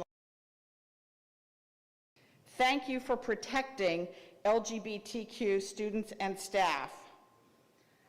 Please pass Policy 80. Create new and progressive programs. We worked hard to get you all elected, and clearly this is what the majority wants. Whether people want to scream loud. Elections have consequences. The majority got you into these seats, and they did it based on their progressive values. Thank you for serving.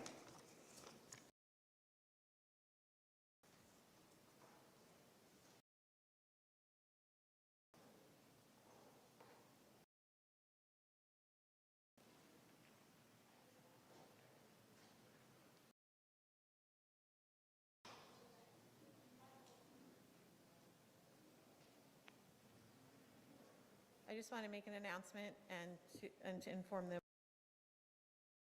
currently happening that we're going to continue with the group that is in the building right now, but allow those outside to take shelter in their cars during the storm. So once we're through this, storm clears. Thank you.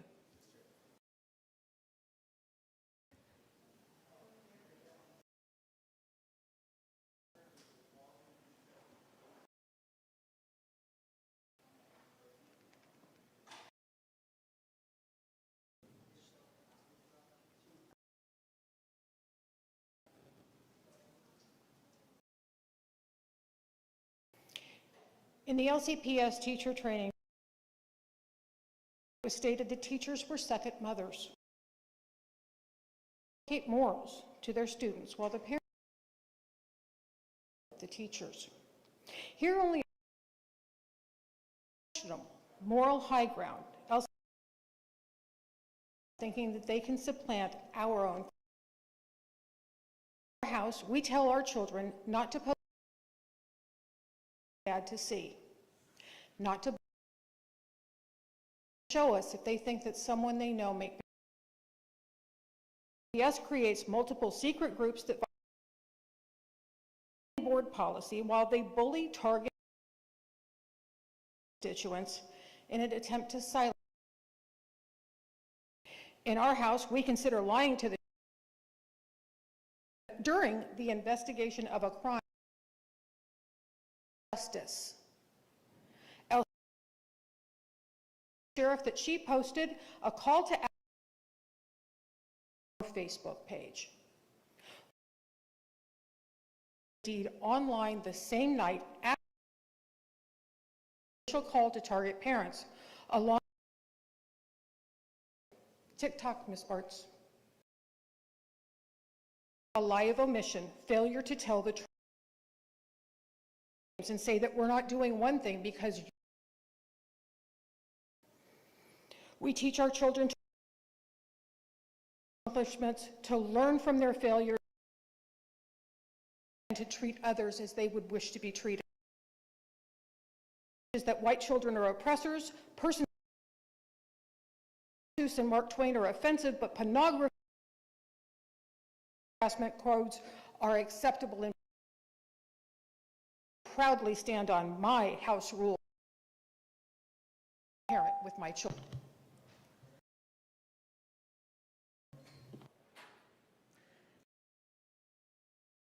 Is not here.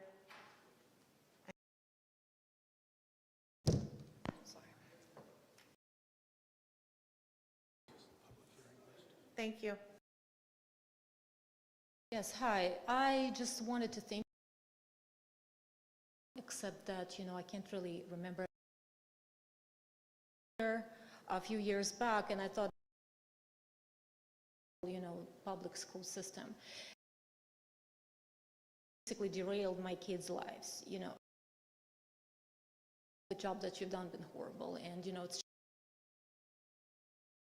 bad reputations just spreads. So my kids' grades went, mental and health went down, but who cares? Apparently it's not your job to take care of the cares. And I'm just RT into our lives and implement into our, but maybe you should just get some more communistic countries like ex-Russia, China, and just get some, I'm Soviet Union, I was born. Grab your friendly transgender friends and just go social values, maybe some more, bring some multicultural. Do you know what kind of cultures they represent? I don't know. So, you know what, I don't really want to discriminate anyone. And I would like to say that, I all equally done a really bad job. Change something, maybe start right now.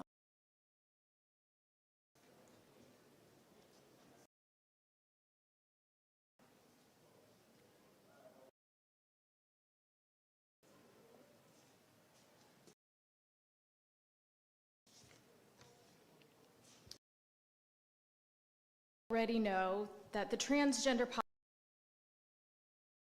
and that nothing I or anyone else said, but we all here also know now largely meets the separate and specific policies are not even necessary. Know that these policies coming to vote tonight are nothing more than an opportunity for some of you to score big points within your political camps. Nothing more than a that you are using. I hope at some point your conscience will consider the price of that win, a community that you have so callously and irresponsibly divided. Not one person here has emerged as a leader to unify and heal this community, not a single one of you. Tonight could be your night.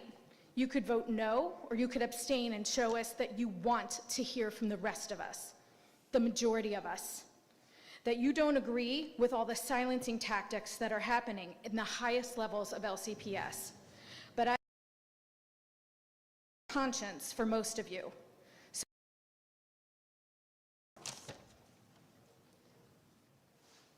Cheryl Onderche.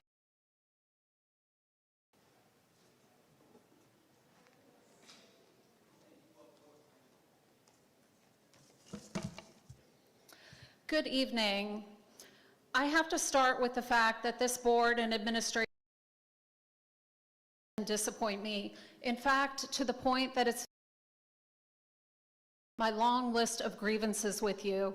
However, when my daughter came to me last week and asked if I could speak with you about masks, I had to set everything else aside.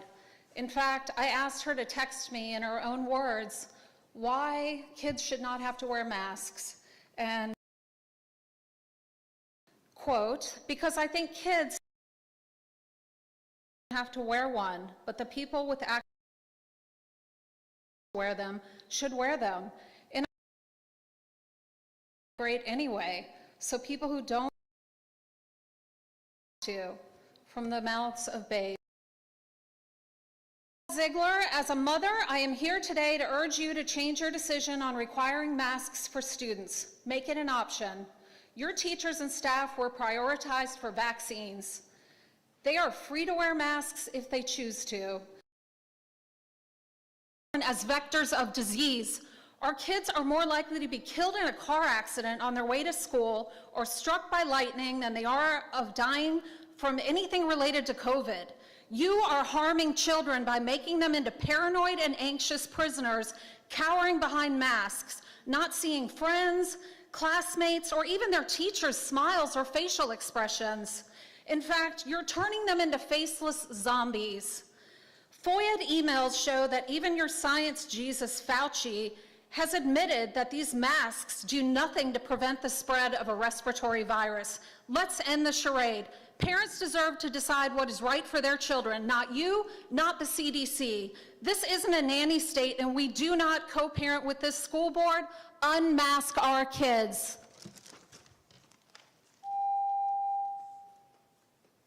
Daniel Brubaker.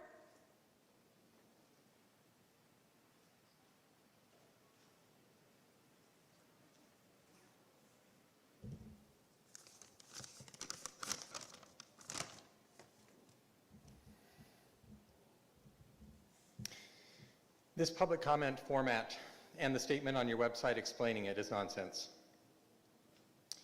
It's a political stunt. I know it, you all know it, and the world needs to know it. I was here, as you know, last month, June 22nd. Nor did I hear after the fact any dangerous or unsafe behavior on the part of any of the citizens who were here in this room waiting to comment in the time up until you ended public comment.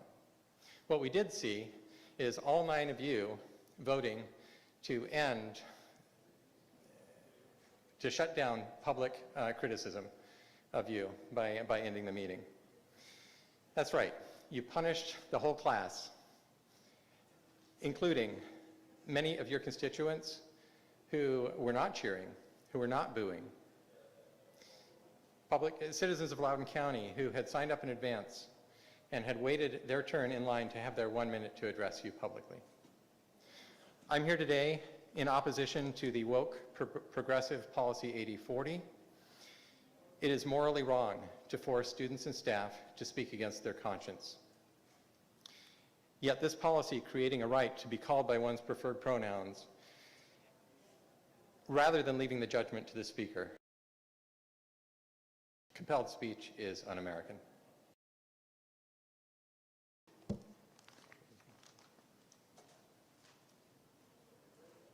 Chantel Cooper.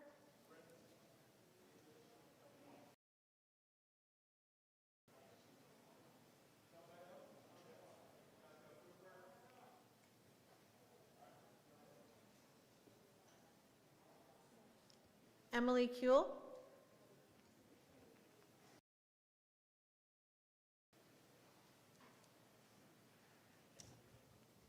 Good afternoon. My name is Emily Kuehl. I am a proud mother of a 70-year-old transgender here in Loudoun County Schools. I am speaking on his behalf because he doesn't have a voice right now. My son deserves the same rights as any other child in Loudoun County. It saddens me to see that there are teachers not willing to support my child based on their beliefs. My son is a child from God. He is not a mistake. Please, I fully would want you all to support the 8040 to protect him and every other child that's here in Loudoun County. Thank you. Guy Goddard.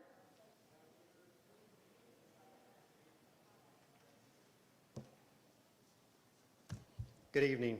My name is Guy Goddard. I'm a Loudoun County resident. I have 3 children in the school system.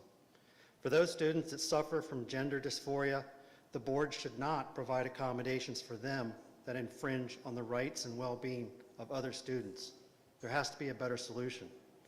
The proposed policy says that all students are entitled to have access to restrooms and locker rooms that are safe and comfortable, but at the same time allows students to use the facility that corresponds to their consistently asserted gender.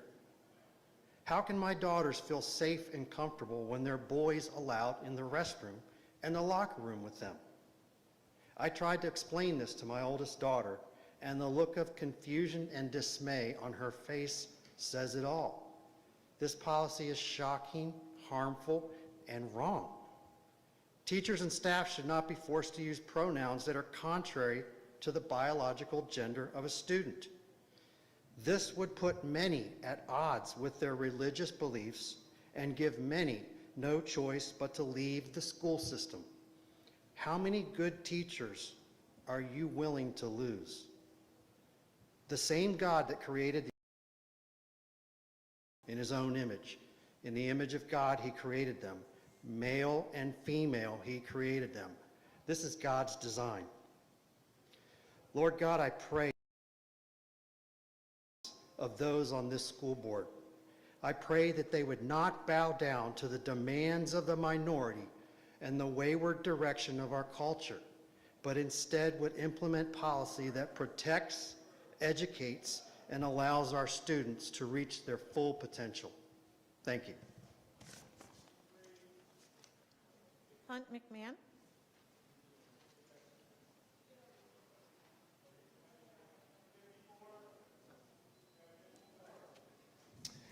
First, I just want to say there's a special place in hell for whoever decided that it was okay to leave people outside in that storm. It's disgusting. I've never seen anything like it. You should be ashamed. I'm here today to notify the board of continued violations of Policy 7524, staff participation in political activities. That policy states, no employee shall use his or her position within the school division to further a political cause, campaign, etc. Black Lives Matter has been a political action committee since 2015. The most current filing is available at fec.gov, dated October 7, 2020. I've also distributed those filings to you. They're in your mailbox. In the past, you pretended that BLM was just a social movement and as such did not run afoul of policy. That was a lie, and it continues to be a lie today. All BLM symbolism must be removed from our school system right now. It's also time to remove Ms. Bartz from this board. A single email was enough to suspend Tanner Cross as a disruption. Ms. Bart's behavior led to raucous meetings, thousands of emails and angry parents, a recall petition, and a criminal investigation far exceeding your definition of disruption. Her stink is left on each one of you as you sit quietly and let her embarrass our school system and our county. In Ms. Bart's own words, silence is complicity.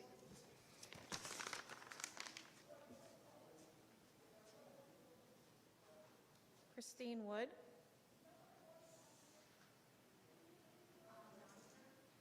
Colin Donager.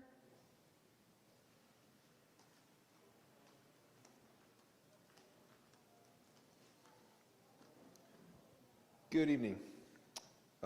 There's so many topics I want to talk about. I didn't know I was going to have 2 minutes. I thought I was just going to have one, but I'm going to talk about masks. The CDC issues all kinds of health recommendations that are barely paid any heed or even known probably by most individuals. Yet you choose to rob us of our personal agency to make a risk-benefit decision for our children. Not because there's any data to back it up, but because it aligns with your personal politics. So you turn your decision-making authority over to the unelected bureaucracy. We have the right to look at the lack of any data showing that mask mandates are effective in preventing COVID, that there's no real-world studies showing effectiveness of cloth masks, that there's data that shows that kids are less affected by COVID than they are by other viruses, the flu, RSV, et cetera, that the vaccine is available to everyone over age 12. Over 90% of the elderly are already vaccinated, the most at risk. We have the right to weigh these considerations against the fact that there are studies that show masks collect bacteria, that show that they restrict the breath and increase carbon dioxide in the blood, that the visual observance of facial expression and speech is an important factor in child development that we're denying our children by forcing them to wear masks. And it's our right to consider all these things and more and make our own decisions whether or not to mask our kids. What you're trying to do is immoral, and it's abusive to our children. It's a violation of our civil rights, our civil liberties. Please take a step back. Please take a step back and don't turn over your agency to the CDC out of fear of making a decision. If you're not willing to lead, resign and let us elect someone who is. Also vote no on 8040. Thank you.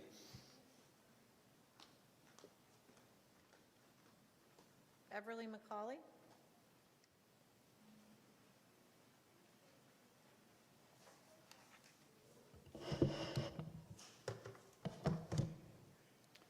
My name is Beverly McCulley. I'm a mom of 11. I stand before you as a parent who is perplexed, infuriated, and disgusted with what this board is attempting to do to our children. You're taking away their innocence and all policies you're attempting to force upon us. You are creating racial divides by your critical race theory. You're allowing and condoning boys and girls to use the same bathrooms. You're taking away the safety of our children and exposing them to your twisted agendas. I am so sorry and saddened for children that have gender dysphoria and their parents attempting to negotiate how best to help them. However, this remains a percentage of 1%, and a simple solution would be for those children to use a gender-neutral bathroom or teachers' bathrooms. My girls should not have to see male genitalia in locker rooms, nor should my sons see female or open themselves up to rape. We have taken law enforcement out of our schools by saying it's up to principals to call the policy and press charges, so further threatening the safety of our children. My biracial, black, and white children should not be forced to identify themselves under a specific race. We all bleed red. We are all humans. What CRT will do is further exacerbate the racial issues and does nothing to heal the hurt. So since you feel so compelled to destroy our youth, I offer a prayer. This school board and all children alike, dear God, please guard the hearts and minds of our children. Shield them from oppression, hate, and divide that this board is placing upon each and every one of them. I pray, Lord, and compel you to open their hearts and minds to see the hate and hurt that they are forcing upon the innocent of this world. Lord, I pray and ask that an army of your faithful will rise up and face our oppressors and stand strong in the words you give us.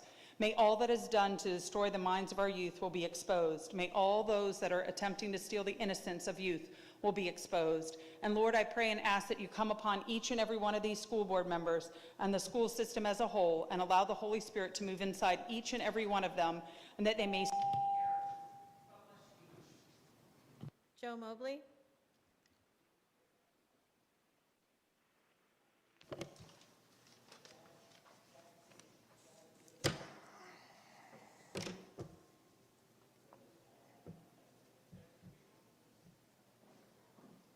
Go ahead, the timer starts when you start talking. Yep, please start my time.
You all have wasted enough of our time, so it's nice to get to return the favor. If you find the school board, let them know that Joe Mobley would like to speak to them. Thank you.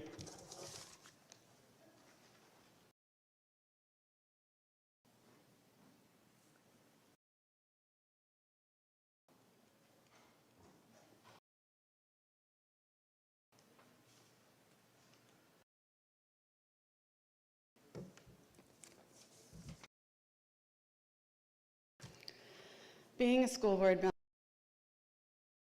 jobs in the country over the last year and a half, challenge, but you failed. You made it worse. It all. You have let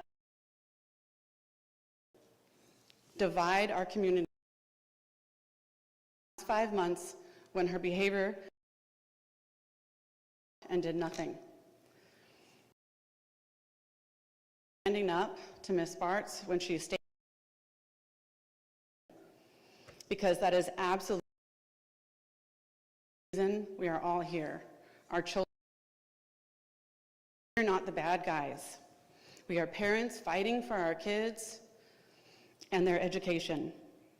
Our children are struggling with learning loss. Our children are struggling emotionally. Our children are struggling while you sit back and watch. But we're not going anywhere.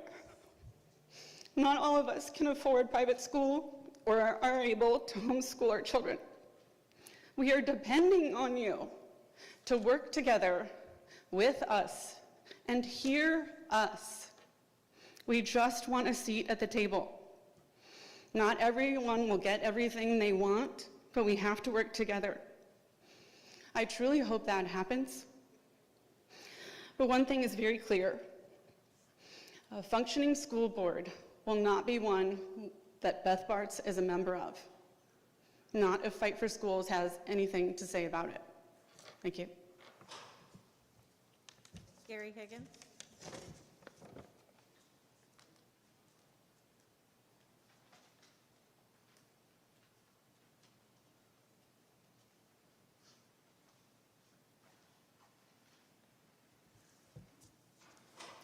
Good afternoon. My name's Gary Higgins. I live in the Catoctin District. I have 3 daughters that graduated from Loudoun County Schools, and I have 4 grandsons in the county currently. I also served on this board for 4 years, and I served on the Board of Supervisors for 8 years, so I have been in your seats. You all normally like to talk about following the science, so I thought I'd share a little biology with you today. There are 2 chromosomes to determine a person's sex and gender. They are the X and Y chromosomes. If you have 2 X's, you are a female. If you have an X and a Y, you are a male. The fact that I may feel differently does not change who or what I am. I have 3 daughters who are in Loudoun County Public Schools, and they were all athletes. Men participating in women's sports is absolutely absurd. It is unfair. It will undo all of the good that has been done by Title IX over the years, and it will ultimately lead to the end of women's competitive sports. Now, you might ask yourself, where did I get all this xenophobic nonsense? I got it from the NIH website, genome.gov. You might go there and see for yourself. And I know that you all normally don't like to talk about religion, but it's interesting that the science intersects with Genesis 5:2. Genesis 5:2 said God created them male and female, and he blessed them, and he called them humans. The NIH website goes on to say that the Y chromosome of every living man is related to a single male ancestor who lived about 100,000 years ago.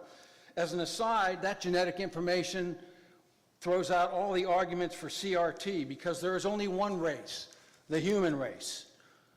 In your deliberations, please follow the science.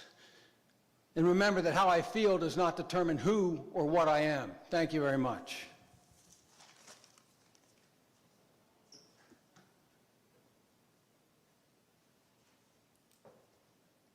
Christy Slifke.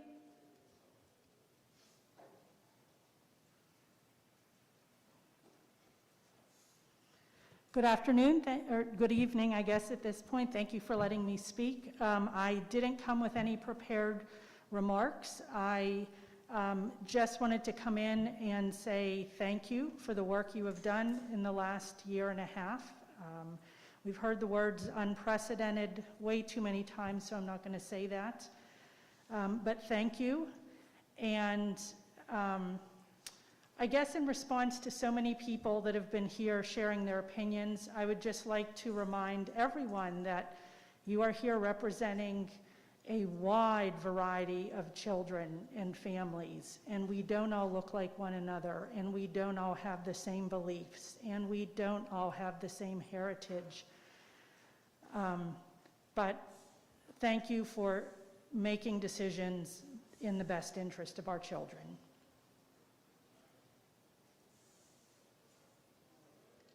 Ian Pryor. And board members, once the speaker has completed his comments, we'll move to our public hearing. Can staff confirm that the 3 speakers that signed up for the public hearing are actually in the building right now? We have located one. We're looking for the other 2 to make sure they're not outside waiting. Thank you. Good afternoon. A few months ago, I was here and I said, we could do this all day, every day. And since May, that's what's happened. We have great people out there that are energized, and the performance of this school board has energized them. And I just want to fill you in on the progress. We have to reach a certain threshold for removal, and Ms. Sheridan, we're at 50%, Ms. Reeser, 54%, Ms. King, 75%, Ms. Corbo, 88%, and Mr. Sirotkin, 110%. And I say that not to antagonize. I say that because it is representative of the failure of this school board to maintain the trust as is its job. And we all understand that you want to dial down the temperature, but when you do things, they only backfire. Like today, it's only going to get people more angry. Or when you say that this is some cynical ploy to win elections, it's disrespectful to the parents that are out there working on this. And when you say we're engaged in dog whistle politics, it only makes it worse. None of these things are going to dial down the temperature. None of these things are going to get us to a détente where we can have discussions about tough issues. So the question is, whether you're Democrat, Republican, whether your motivations are to make the smart political decisions or to do the right thing, whether you're subject to a recall, removal petition or not, somebody has to step up and do the right thing.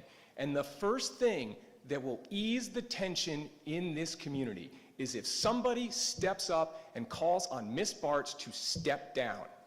Who will it be? Who will have the courage to do that? Will it be you, Mr. Beatty, or Mr. Morse, or Ms. King, or Mr. Sirotkin? Who will it be? That is how you repair the community. You have a toxic school board member that has harassed, plotted, and destroyed this community. Call on her to step down, and you will see a different temperature.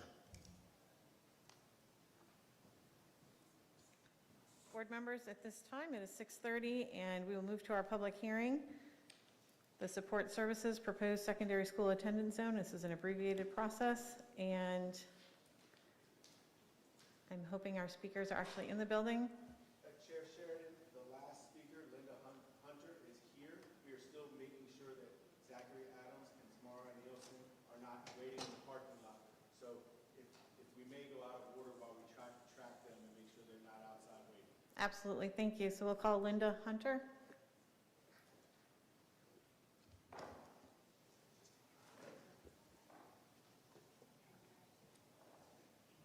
Hello. So my name is Linda Hunter. I'm buying property here in Heartland. I want to say the main reason why we bought this property was because of the distance to the schools, Brambleton and Independence High School. They are about less than 2 miles from our house. I can't tell you how hard it was to get this property during a pandemic. Trying to get an appointment in order to get property, and then the expense of the property, trying to get it built within a time frame, just to find out that the reason why we bought the property is for nothing, because the schools are no longer, we're not allowed to go to them.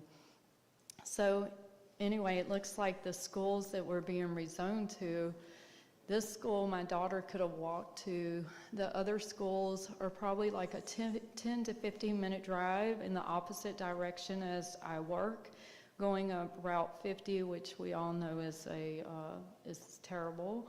And so we would have never bought this property if we knew we were going to have to do this. I think that we are a part of that community. We are like the middle of Willowsford, which all of Willowsford is going to still go to the school, as well as the community below us that is still going to go to those schools. It looks like we were about the only one that was zoned out. We feel like distance should be a reason to be at a school and not first come, first serve, as our house was not built before theirs, so we don't belong to that school. We feel like we will be contributing to that neighborhood, to the schools. We still will be to Madison. Thank you, ma'am. Your time is up. Okay, Please thank yield you. the mic. Staff, can I get an update on the other speakers that are signed up?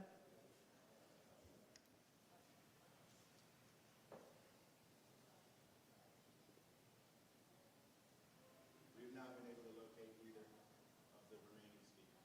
Thank you. And can I also get a weather update? It's still raining and somewhat dark. Haven't seen lightning for a few minutes. We do have a number of individuals waiting in the vestibule that could be queued up. Okay. At this time, we are going to take a short recess, and we'll be back at 7 p.m. So if you could, and I just wanted to alert the board that the other speakers that signed up for the public hearing are also signed up for public comment, so hopefully we'll have them in the lineup when we get back. So at this time, we'll stand in recess until 7 p.m. Thank you.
Hey, board members, we're back from our break, and we're ready to go back to our list of public commenters, and we'll start up again with Donna Wadowski.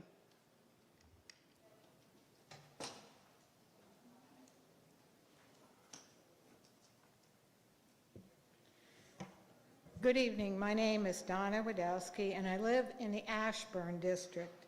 I don't have a teaching background, but I do have a federal law enforcement one. This board is restrictive and condescending towards its parents who are simply wanting to speak on behalf of their children. On July 23rd, I attended the Biden-McAuliffe rally in Arlington, where I saw Ms. Risser there. The rally, unfortunately, was poorly attended. The Democrats are backpedaling the CRT transgender issue, much like they did for their Defund the Police campaign. The Roanoke Times, a bastion of liberal thinking, has said Virginia Republicans could win in November on the CRT transgender issue. The Virginia Department of Education doesn't mandate 80-40. The number of counties throughout Virginia already have voted against any so-called transgender policy mandates. There are already mandates in place to protect the transgender students. The Loudoun County School Board has lit the match on this very divisive and polarizing issue, but they can put the fire out by voting no. Thank you very much. Catherine Coate. Walter Tennyson. Chris Hodges.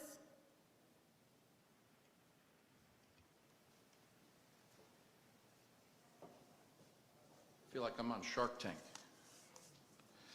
I got to tell you, I came here tonight and I was kind of depressed because I thought ill thoughts about the school system and the school board.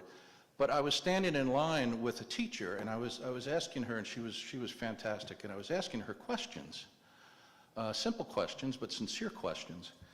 And it really helped me. It helped me feel better about things. But that gets to my point why I'm here tonight.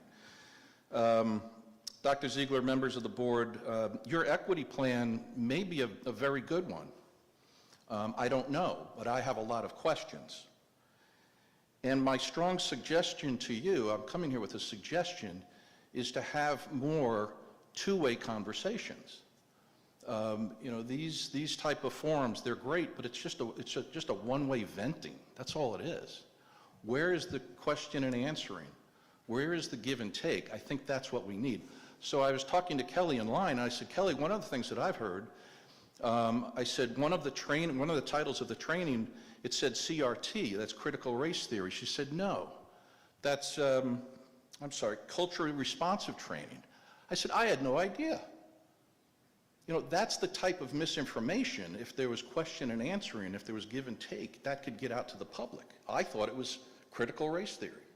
I also heard that what we're going to do in terms of equity is to apportion kids based on their race in class. The person who said that was serious. And I mentioned that to Kelly. She said, of course not. So, you know, that's my message tonight. I think that you need a forum where there's question and answering. Dr. Ziegler, you have a degree in educational leadership. I attended Annapolis. Mr. Morse, you were a naval officer, a SWO, by the way. Great job. We know that leadership is about communication, and I think we need more of it. Thank you. Samuel Hamblin.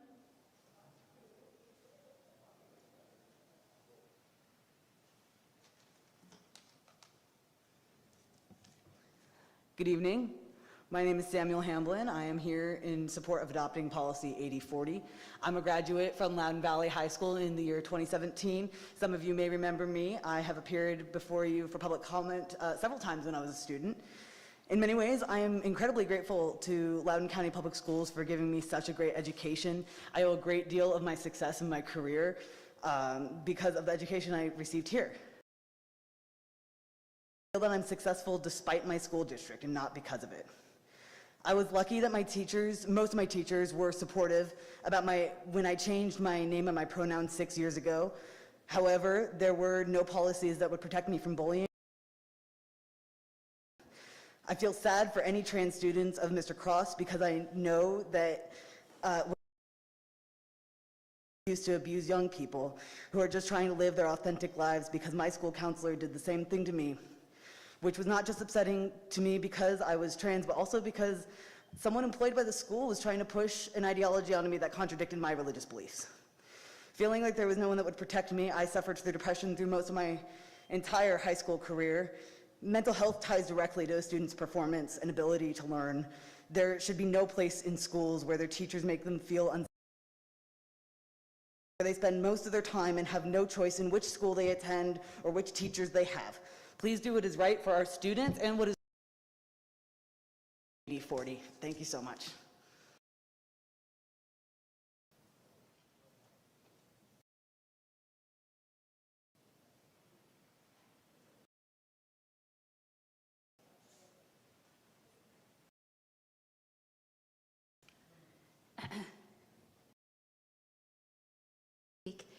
I am a teacher of German at Harper Park Middle School. I've spoken today. I am in awe of your children and the children of this county. Some hatred, many of these same family staff who are in the LGBT. As a non-binary teacher, I'm in school in June to celebrate. It was shown, I received emails from countless other students and staff and membership, as it were. I also received, and am still receiving, online threats to my safety, to my life. I have been outed internationally on Fox News.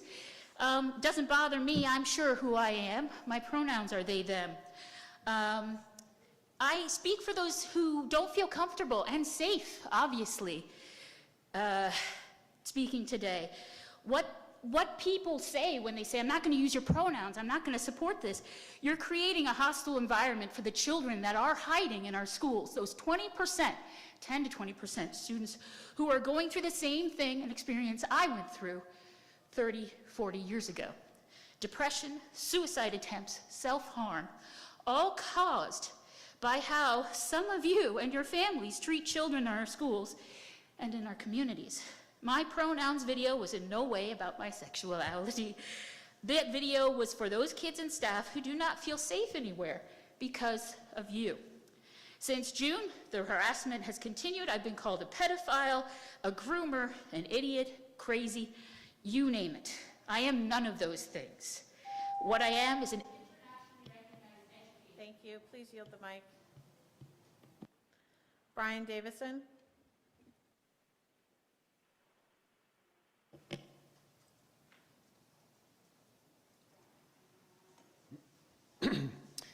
Good evening. First, I'd like to thank the press for recording the faces of the speakers.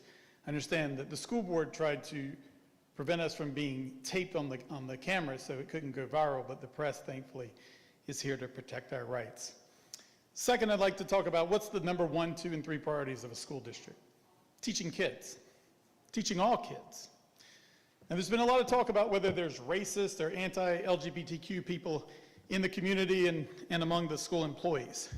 Suppose you were one of those things. You said, I don't care about black kids, I don't care about Hispanic kids, I don't care about LGBTQ kids. How would you go about affecting that? Maybe you would prevent them from getting educated. So let's look at the education scores of your schools last year, what you achieved. The following schools scored in the bottom 33% of all schools nationally. Countryside, Cool Springs, Forest Grove, Leesburg, Meadowland, Rolling Ridge, Sterling, Sugarland, Mrs. Reeser, Mrs. Bartz, and Mrs. Sheridan. Those are your schools. That's horrendous. You should apologize. It was because of your actions those kids didn't learn. Now let's look at how much money we're spending for that incompetence. over $18,000 a year based on your data that you just put out. That's more than Fairfax, more than any other school district, and you're getting horrendous results. You just take taxpayers' money and you don't even teach the kids you claim to protect. That's incompetence. Then you are dumbing down standards. You changed the rules to get into the academies of Loudoun, and what happened? Black kids' admission didn't go up, white kids went up, and Asians went down. There was a kid at TJ who did a similar thing who was quoted in an incoming class, "I was never strong in science or math," end quote. But now I have everything to get in. I got in a lottery. This is the kind of incompetence. You've removed accelerated math from middle schools. That's in your program of support. BDE said they weren't doing it. You should resign. Daniela Harris. Jessica Gordon.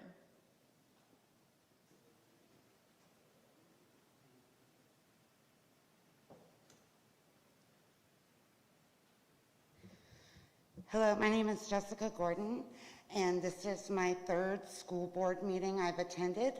I want to thank all the white Christians that did not attack me this meeting. I appreciate it. I have an investigation going on into the last school board meeting. I just wanted to say to Mr. Ziegler, I really wish you would have emailed me back when I emailed you as a concerned parent and told you that I was assaulted at this school. And Mr. Byrd, I really wish that when a parent that actually goes to your school is assaulted on your property, that you help assist that parent, not try to obstruct justice. I support 1080. I'm not going anywhere. I just moved to this county 3 years ago and helped flip this school board. I support you 110%. I ask that you support your parents, all of them. Thank you. Laura Herjai Kenny.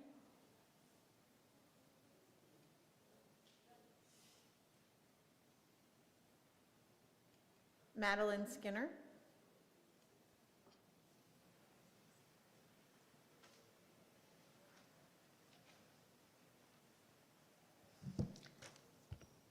Hello. Greatly appreciate you all allowing us to be outside in that very extreme 97-degree heat, thunder, lightning, and torrential downpour. So sweet of you. It's very surprising that you all are actually allowing us to speak today, so I guess I should be grateful. So before you attempt to silence us again, let me express my complete disgust with every facet of your hidden agendas, attempts to silence those who do not agree with your Marxist practices, and the complete disregard for students of all ages, of whom many have already been negatively impacted by your extreme COVID lockdowns, racist identity politics, and gender policies. I was here in June for the meeting that got shut down by a panel of cowards who think that silencing parents and tax-paying citizens is the appropriate way to shove your critical race theory down the throats without their parents' knowledge. Who do you think you are trying to hide your CRT teachings using terms like equity, inclusiveness, diversity, and then many other buzzwords that are used to attempt to hide what we all know is critical race theory? The teaching of factual history and civics, English, math, science is the curriculum that will help children grow and learn to make their own decisions when faced with challenges. Let children be children. Stop your political indoctrination. It has already been proven in more than one instance that most of you are guilty of supporting mental abuse of students of all ages, intimidating teachers who strive to stand up for what they believe in, and a complete disregard for the parents and those who stand with them. Your tactics completely negate our First Amendment rights of free speech, establishment of religion, the right of people peaceably to assemble and to petition. Before you vote on these policies and you continue the way you are, I hope you deal with the devil, your deal with the devil was worth it when you sold your soul at the expense of our children. Paul Kershaw. Vivian Korhonen.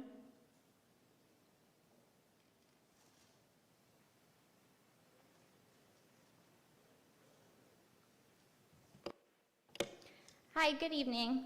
I'm here to talk about the mask mandate that you published on August 2nd, and I really think that we need to re-look at the plan for the school year coming forward and the science, because a lot of it written to the school district is politically driven. Children should not readily acquire COVID or teachers. Teachers have come into the school year vaccinated, as well as other kids who are old enough and that want it. Teachers are at a low risk of severe illness, and the school setting remains one of the safest and lowest risk environments. Masks on children with such near zero risk of transmission and illness from COVID is not necessary. It is illogical and irrational. Whatever argument there may be for consenting adults, children should not be required to wear masks for 6 hours a day. Masks pose the following threats to their safety, such as anxiety, risk of infection, headaches, and shortness of breath. Furthermore, mask wearing is detrimental to children's communication and social development. Many states have adopted optional mask mandates for the school year, and I think that's something we need to reconsider. Leave the health choices up to the parents and let our kids breathe fresh air.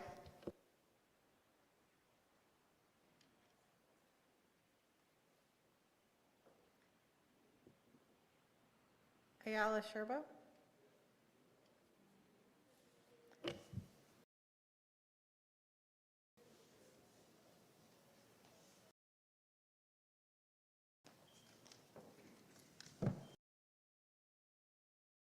What I have to say tonight may not be as glamorous as some of the other speakers you've had, but it's just as important, so I'm here to remind you of that. 18 months ago, I advocated to open our schools back up.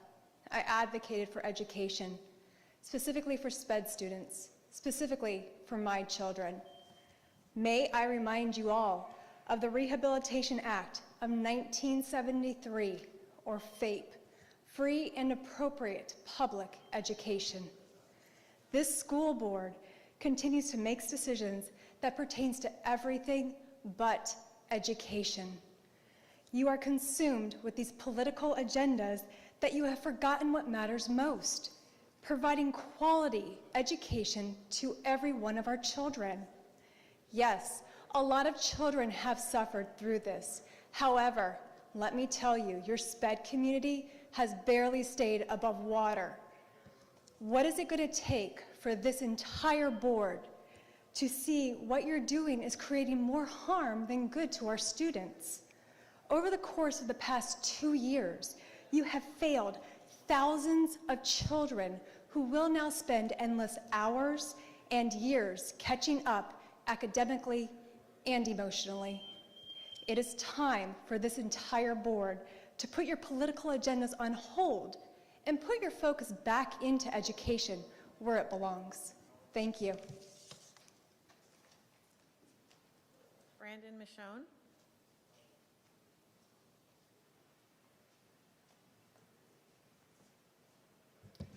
It's funny, I find myself outside, hunkered down under the awning, under this torrential downpour we just had, surrounded by people of all different political views. We're all talking. There was no racist, bigoted, or inappropriate comments. You guys have been elected to the school board. You're not the Supreme Court. You're not making landmark decisions here, nor should you be. And, it's funny that this is not the environment that we want to be jamming political agendas down the throat of our children. What the parents and taxpayers and students are asking is not a political coup. There are no marching militias. There's no tanks rolling down the street here. It's my job to be the parent. It's your job to ensure values, beliefs, and the priorities of the community are understood. Let's refocus on teaching reading, writing, history, shop class, science, and advanced math. Let's figure it out.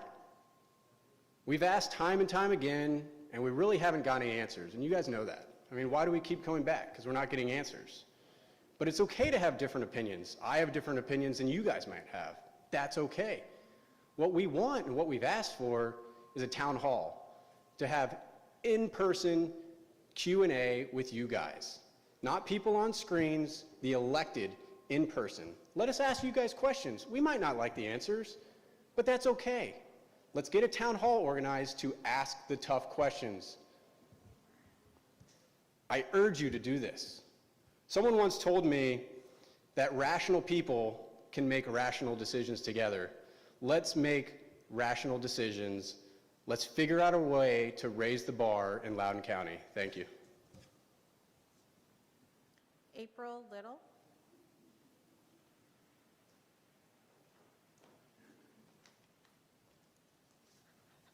I'm April Little. I'm from the Broad Run class of 2016. I'm a Christian and I'm also a lesbian.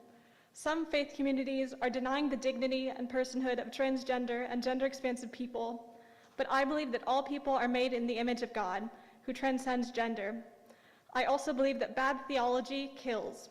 If it does not lead to human flourishing, it is not of God.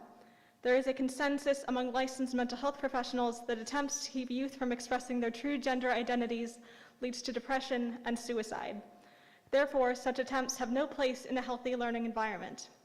As a person of faith in the LGBTQ+ community, I believe students' gender identities should be supported and affirmed in schools, because they might not be receiving that affirmation from their families or faith communities. I support Policy 8040, rights of transgender and gender expansive students. Thank you for your time.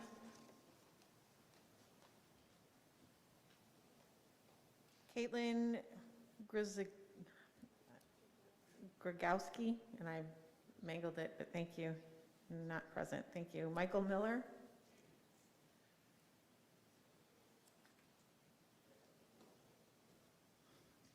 Good evening.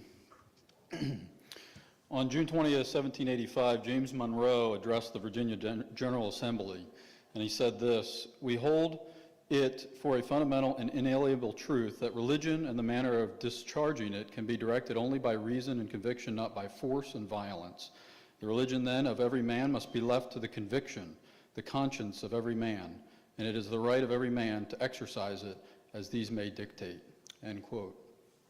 James Monroe was a founding father. He was also the 5th president of the United States.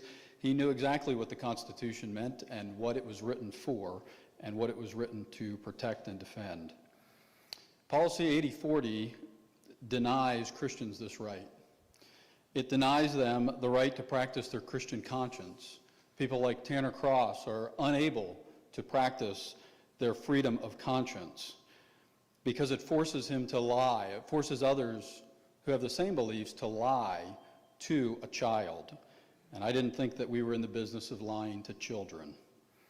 The science actually defends. Females have 2 X chromosomes, males have an X and a Y. Can never change. Doesn't matter how many surgeries you have or how many drugs you take. You say follow the science for COVID, so why aren't you consistent with basic biology? Why are you willing to sacrifice our children on the altar of the Cultural Revolution? Is it for popularity, for money, to be on the right side of history? Last month, I spent an hour with a World War II veteran, 98 years old, who defended the freedoms that you so freely want to give away with 8040. He was injured at the Battle of the Bulge and spent 2 weeks at an aid station before returning to his unit to finish the war. He was on the right side of history. He was the one wearing the flag that's behind you and out in front of this building on his arm and fighting for what it represents, standing by fellow soldiers who never made it back, who are buried in Europe, for the freedoms that you want to take away. Burton Lichtman.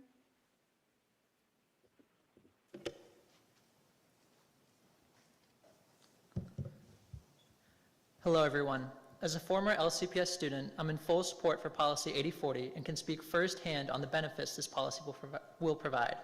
While many gender non-conforming students have had great support networks at home, far too many have families who don't agree with their gender identity, creating an unstable home life. These students then turn to their friends and educators for help in forming a support network.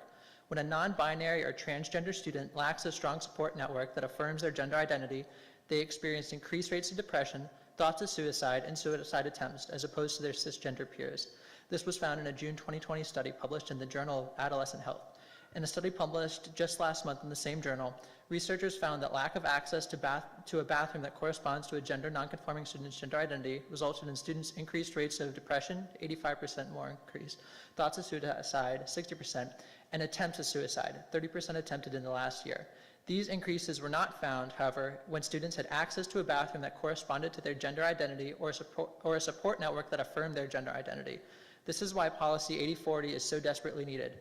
According to a 2016 NIH study on the impact of using the preferred pronouns of gender nonconforming people, the NIH found that simply referring to someone by their preferred pronouns and help to reduce depression, suicide, and raise their self-esteem. I have seen firsthand that when our gender nonconforming peers are in an environment where they feel accepted and that they have value, their mental health dramatically improves. Just because our peers experience hate in their homes doesn't mean they have to also experience it in our schools. I hope the board does the right thing and passes 8040. Thank you. Tiffany Polifko?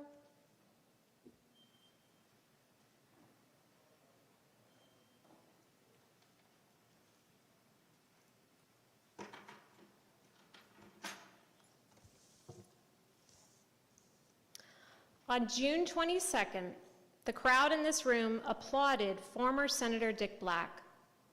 We sang the national anthem, and less than 1% of the population in attendance had a run-in with the law. Because of this, you've changed your meeting protocol. No purses, no backpacks, no sticks, no flags, no supports for signs, no groups larger than 10, no public viewing for the community who pays taxes to this school system. This school board has quickly descended into totalitarianism. I find it absurd that you justify your own protection while flat out ignoring parents' concerns about their own children's well-being. In March, my child had to watch a TED Talk in English class, not on anything related to English, but rather oppression and acknowledging privilege. Any parent with a pulse knows that this is wrong. Who wants to tell me that that's not CRT? I'll wait. Kids go to English class to learn reading, writing, and grammar, not to apologize to false gods because they were born white, not to be psychologically conditioned. My child didn't choose to be born white more than any other child chose to be born a person of color. Every parent in this county needs to know that in the hierarchy of protection, you are first, and our children are a distant second. Ms. Bartz, on June 22nd, you stated that our children don't need protecting. I find it hard to believe that the majority of parents in this county agree with you. It appears as though you know it too.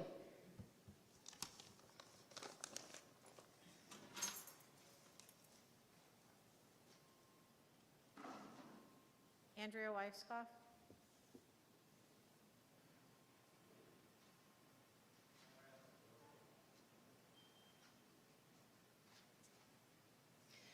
My name is Andrea Weisskopf. I live and vote in Loudoun County. I also teach the children of Loudoun County, and that is a responsibility I do not take lightly. I have a class motto: you belong here. You belong here. You belong here should be the motto of every public school classroom and system. Today, I am here to advocate for the rights of transgender children. All children need an ally, but our transgender children need allies now. Here is your reminder. If you call yourself an LGBTQ ally, but you don't believe trans girls are girls, then you are not an ally to children. Here is another reminder. Our students are children, and children need to be affirmed, and children need to be told, each one, that you belong here. Protect trans children. Thank you. Solagna Pearson?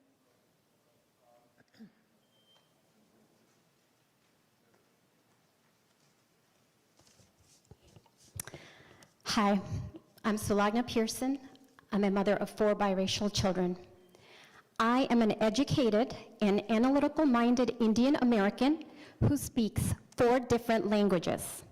I cannot be fooled by the wordsmiths who camouflage the nefarious intent of CRT by using obscure and ever-changing verbiage. My children will not be victimized by forced exposure to racist, divisive, anti-American, anti-police, anti-military, anti-religion, Marxist, communist messages propagated by CRT. My children's constitutional rights must be protected by LCPS if they refuse to participate in any instruction or activity that inculcates aforementioned ideology. I demand my parental rights not be usurped by LCPS to indoctrinate any morals contrary to mine. LCPS's only goal should be to educate my children with the core curriculum of math, science, language arts, accurate history, etc. LCPS is not the second parent and cannot command my children's obedience to divisive discrimination based on skin color. If you are a hardworking, tax-paying citizen, it doesn't matter your profession right now. You need to stop being afraid and stop sitting on the sidelines, because here is the unvarnished truth. Those who control the youth control your future. What does your future look like? Thank you.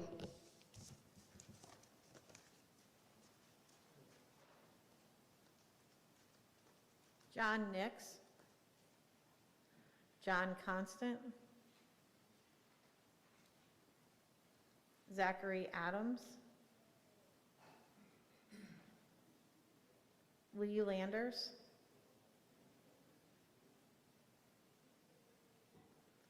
Melissa Yord. Melissa Natale.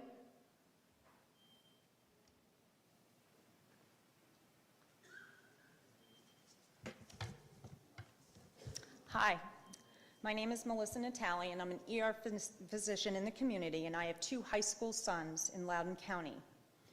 Kids are not dying from COVID, and they do not need to wear masks.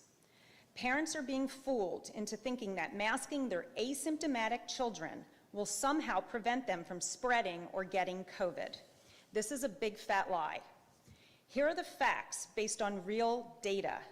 Fact, there is no asymptomatic transmission of COVID from student to teacher.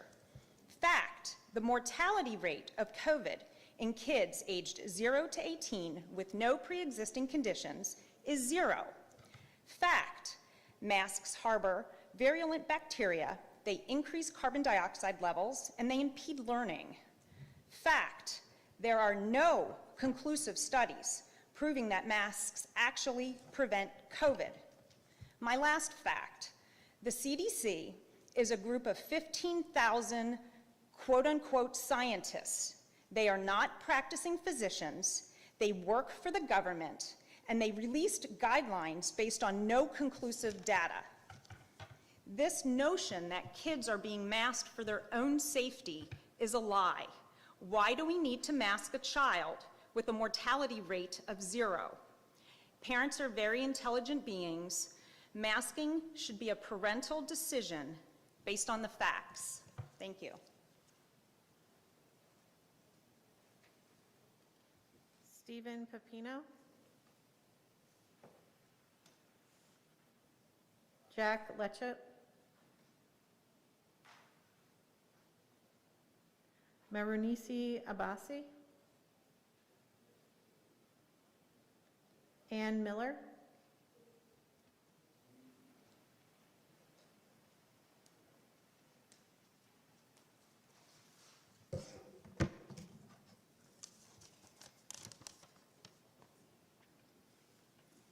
Good evening. I come to you as a citizen, a taxpayer, a parent, a former Loudoun County Public School Head Start teacher, and presently a homeschool mom.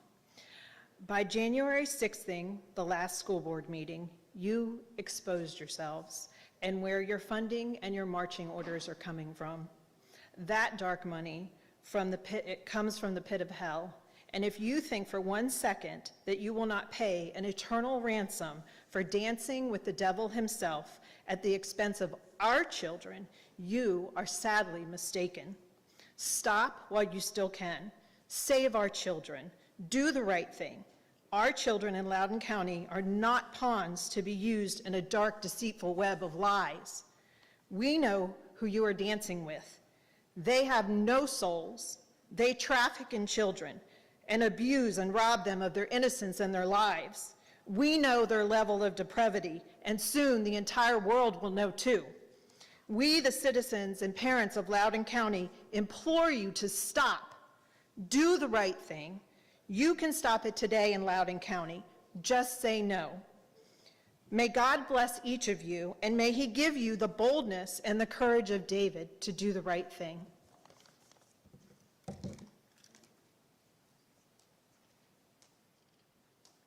Amy Miller.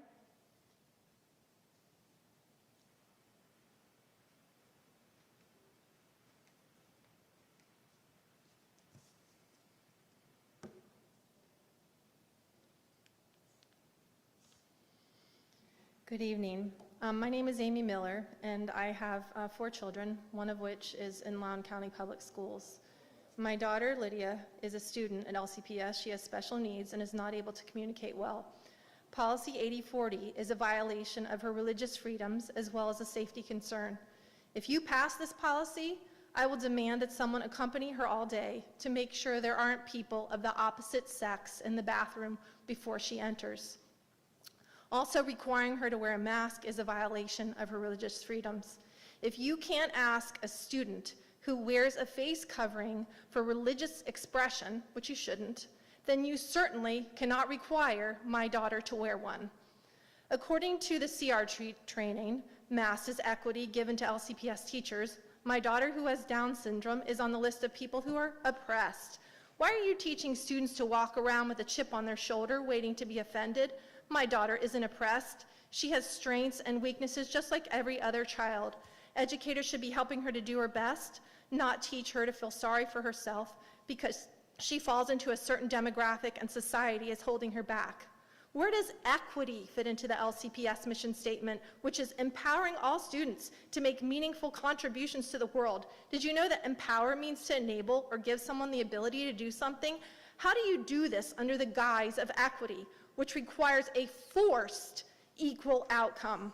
Success will look different for every student, and that, my friends, is not racism or oppression. LCPS needs to quit lying about what they're teaching our children and forcing their teachers to be trained in. Whether they call it equity or inclusion or diversity training, they're all tenets of CRT and equally as damaging to the students, the community, and our nation. Thank you.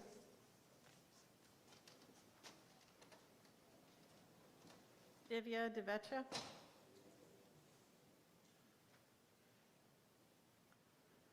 Casey Sandin.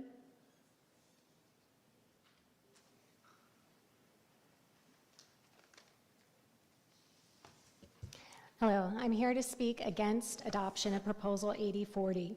Virginia law states a parent has a fundamental right to make decisions concerning the upbringing, education, and care of the parent's child. Regulation 8040 permits the school and student to withhold gender identity information from the parents while affirming any number of gender changes requested by the student. This policy violates the basic principle of informed consent by encouraging the school staff to develop courses of action to allow the student to explore being one or more multiple gender categories while at school, while concealing this information from parents. Minor-aged children are simply not able to reason through the lifelong repercussions of these types of medical and mental health decisions, and therefore require the support and care of their parents. This policy violates the First Amendment of the Constitution protecting free speech in that it compels students and staff to affirm beliefs that they do not support or otherwise face punitive actions by the school to include loss of employment. Free speech and debate are hallmarks of a quality education, but this move to authoritatively force a political position on an entire community will in fact silence debate on any issues that may not be currently supported by the political elites. This is exactly the process seen by other socialist countries who were formerly free societies. This policy eliminates protections of Title IX and takes away the opportunities for our girls to compete in sports and further their access to collegiate education by losing opportunities for scholarships that will be awarded potentially to other transgender athletes. In my opinion, this is a direct threat to our religious freedom by forcing everyone involved in the public school system to recognize and affirm a radical sexualization of our children in support of a political agenda. Make no mistake about it, after this policy is adopted, there will be an onslaught of brainwashing curriculum to normalize transgender beliefs, which challenge the very notion of the nuclear family. The lawsuits are... Charlie Buse.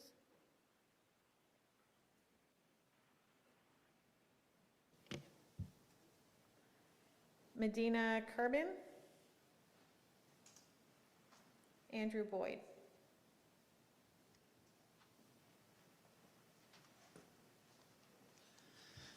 Yes, hello. Good evening. My parents taught me standard English, and I teach my children standard English. And I expect the same from Loudoun County Public Schools. I have 2 children in elementary school and 1 in middle school this fall. Policy 8040 requires the staff to utilize the students' preferred pronouns. However, it follows that this policy will also be applied to the students in short order as well. The most common preferred pronoun chosen are they and them. So what is the proper subject-verb agreement of a student who chooses these pronouns? They is reading a book, them's in the cafeteria, or will the staff and student necessarily cause confusion with they are in the bathroom, meaning a single student? This would be dangerous if communicating with a fire and rescue or emergency personnel. Grammar, syntax, and vocabulary are taught in school for a great reason, so that students may learn to speak standard English. Not only does policy 8040 undermine this goal, but it punishes staff and students who speak proper English. A school board that undermines the education of our children definitely doesn't have their best interests at heart. Thank you very much. Lawrence Harris.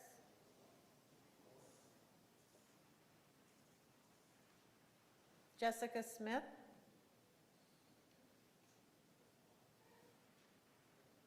Joanna Guzman. Matthew Zerpoli. Brandy Drew. Mark Renner. Amy Rogers.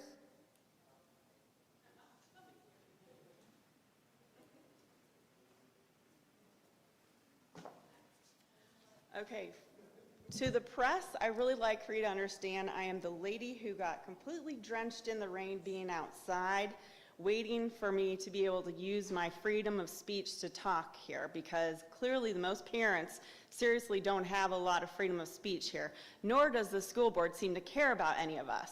So I'm here to just discuss a couple of things. I don't know, Brenda, if you're gonna look at me or not, because you usually always look down.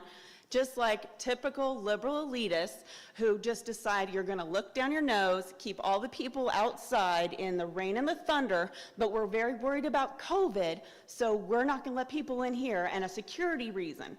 The whole logic is out crazy. So I'm here to say, your critical race theory, maybe you should think of this. You guys are the ones who are the racists. You are the ones who are looking at every single person's skin color of this county, and you're also looking at what kind of alphabet we are, LGBT, ADHD, you name it. How about you start, instead of critical race theory, why don't you start implementing critical theory?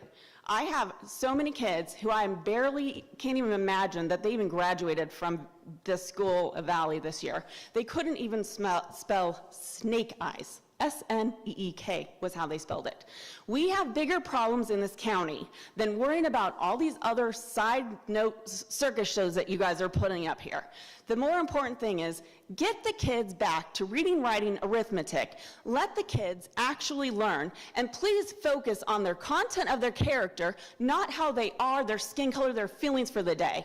It's time you finally start to wake up.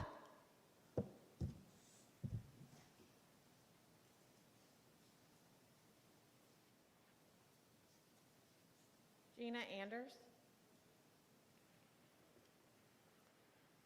Mark Wynn. Oh, okay. Gina, come on in.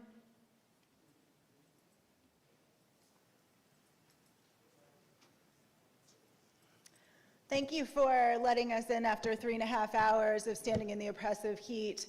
and humidity and storms. It's nice to be finally let in to the building that my tax dollars pay for.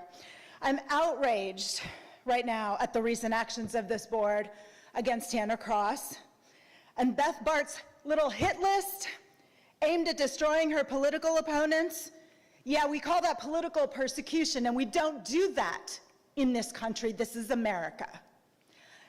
So I join the many other voices tonight in expressing my outrage that no one on this board has called for her resignation.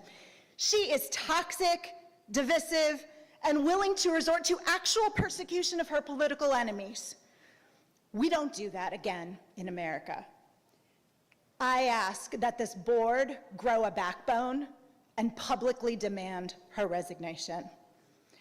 I'm also outraged at this board's decision to shut down public debate, freedom of assembly, and the right to petition our government at the June meeting. I waited for 3.5 hours at that meeting too and never got in to say my piece. Why? Because y'all didn't like what we were gonna say. You all knew we were all largely opposed to you, and you cowered instead of facing the music. Disgusting. So let me be clear here. We, the people and parents of Loudoun County, oppose Policy 840, and we oppose your efforts to impose critical race theory, an overtly racist doctrine that teaches our children to judge and categorize others based solely on the color of their skin. Contrary to what Beth and her cronies would have you believe, the definition of racism is not disagreeing with a Democrat. Shocking, I know. But Mary... Thank you, ma'am. Please yield the mic. Mark Wynn. Debbie Wynn. Esther Martin. Courtney Falk. Abby Platt. Come on in.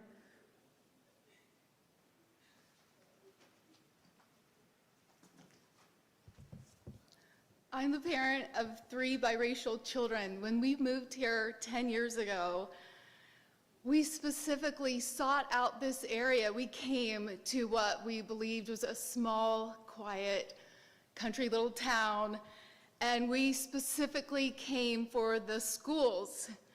And as you well know, people in the DC metro area come and go. They take foreign service positions all over the world. We are constantly hearing from family and friends all over the country and all over the world that are appalled by what they see on the news. And they keep messaging and calling and texting saying, "Is this your school?" And we are embarrassed. We're embarrassed that our small country town and the schools that we sought after continue to be on the news. I'm disappointed to be in a position where there continues to be such uncertainty and distrust, that we are going back to school in a few short weeks and there still is such uncertainty and distrust. I'm disappointed that it appears that our school board does not care to hear from parents. I've been out in the parking lot with my children for hours, waiting for my turn. Even though I registered days ago, somehow my registration was put in the wrong category and I had to register again. I'm disappointed that there's a disproportionate amount of time and energy and resource being given to a very small percentage of children. And not that they don't matter, they do, they matter. I'm willing to have important and hard conversations. They matter. Nevertheless, there is a disproportionate amount of time and energy that is being dedicated. And I'm concerned that reading, writing, and arithmetic is being dismissed. It is... Thank you, ma'am. Please yield the mic. Jasmine Pearson.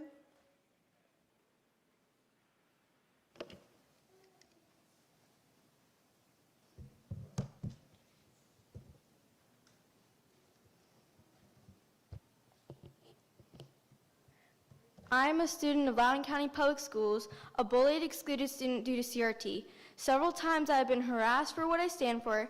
I've been excluded from several things because of my action to not join the school pride club.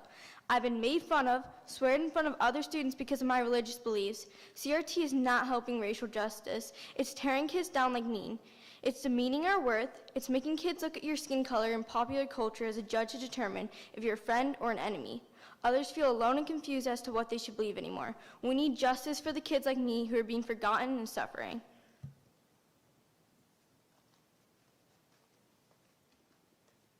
Glenn Amos.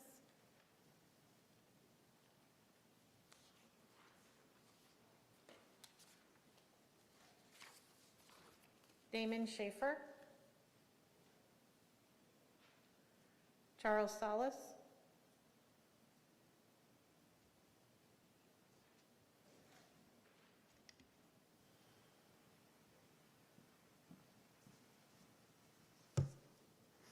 Good evening. Thank you very much for allowing me to speak and allowing us to wait for the 3 hours in the rain and the heat. I certainly do appreciate that. 100%. This board has not had accountability of 100%. You have a very good record of graduation for the county. 96.3 or 4%, that's a pretty good graduation rate. But you demand 100% from us, the residents of Loudoun County, the taxpayers of Loudoun County. So I, too, demand 100% of you and the schools, 100% graduation rate. I also demand that the school produce students who are capable of dealing with the real world. The real world is unfair. The real world is not going to be nice to these children. You need to prepare students to understand how the real world works.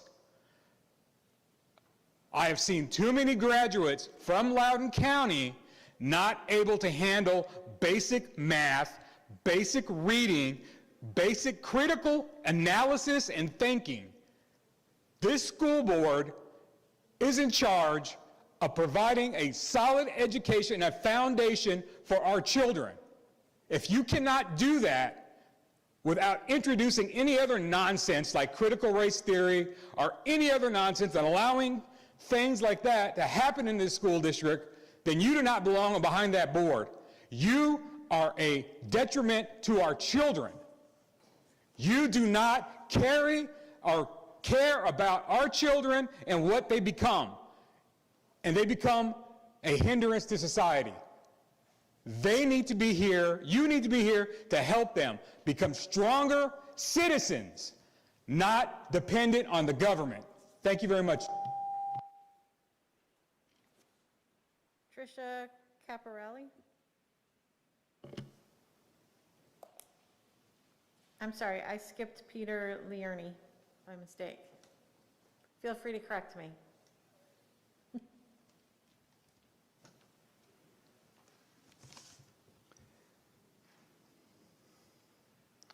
Some members of LCPS's school board have stated that we have to pass policy 8040 because the state mandates it. I ask, what are the consequences for my sons who are LCPS students if they in good conscience refuse to use a preferred name or gender pronoun? A violation of conscience is a very serious abuse of authority. It is like forcing one to say the Pledge of Allegiance, which the Supreme Court decided is a classic violation of the right of private conscience. My family's Christian. To us, manipulation of conscience is a destructive force. If we go against our conscience, we are guilty of sin. Conscience must be respected. It's a delicate instrument. I'm a military veteran. My daughter just graduated from LCPS. She earned a 4-year Air Force ROTC scholarship, to be quite frank, despite LCPS. My 2 sons now are going to be in LCPS. I never thought that I'd have to stand here today and defend them against a potential violation of their conscience. Why did I serve them? What did I serve for? My primary duty is to my faith and my family, not to radical progressives in Virginia's Department of Education. Do what is right, vote like many other county school boards like Russell and Buchanan in Virginia against these indefensible transgender policy mandates. Thank you. I'm just going to make sure Tricia Caparel is not here. Thank you. Carol Caparel. Dimas Christofi.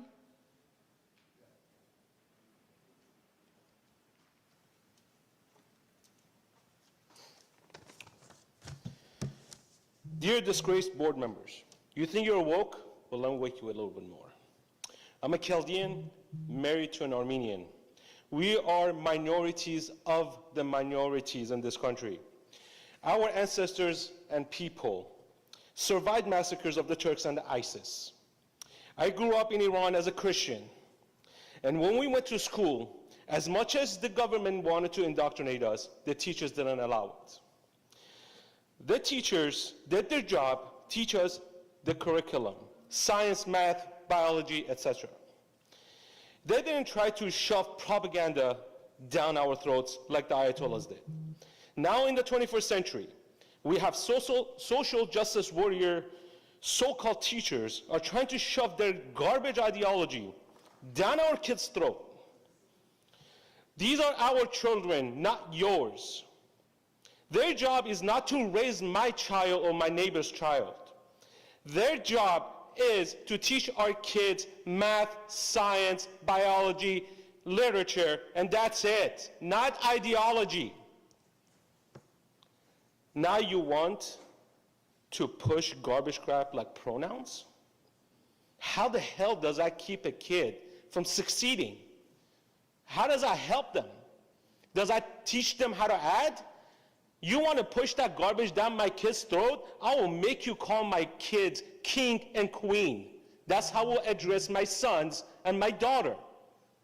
And you look at me, you call me master. You want that pronoun to be in your mouth when you look at me? Your garbage ideology is pure garbage. Don't be a dumb politician. Don't waste our money that we pay for. We work for our money. We pay taxes. We pay for this damn building. It doesn't belong to you. Please yield the mic, sir.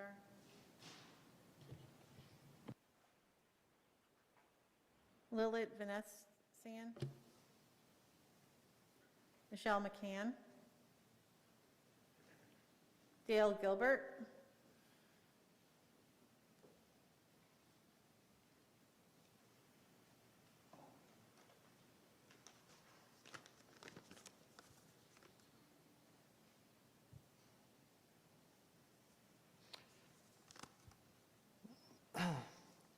Hi, my name is Dale Gilbert. I have 2 kids here in Loudoun County Public Schools. I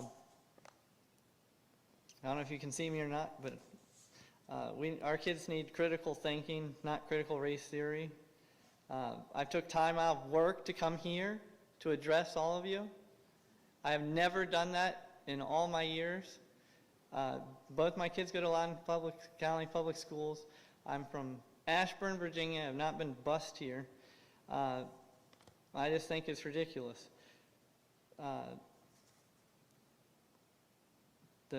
I'm asking that to repeal policy 8040 and that we stand up to the Code of Virginia 22-1-23-3 and that we get rid of Governor Ralph Northam and have someone step in to take care of us, that will take care of our kids and keep things out of that way. My daughter has been called a racist when she's from a family where I'm part Native American and my wife is Hispanic, and yet, the kind of stuff that's going on in school is just crazy.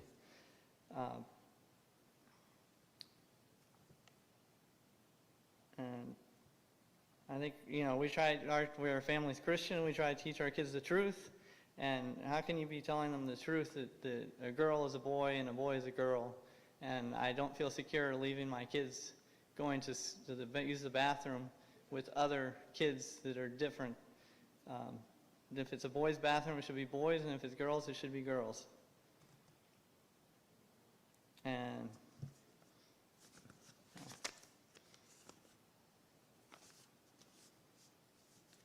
let's see.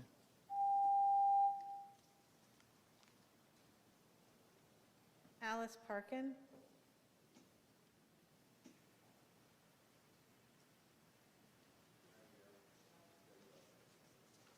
Good evening. Thank you, Superintendent Ziegler and School Board, for all your hard work. My name is Alice Parkin. I represent the Community Levy Association of Loudoun County, which promotes flourishing in our community.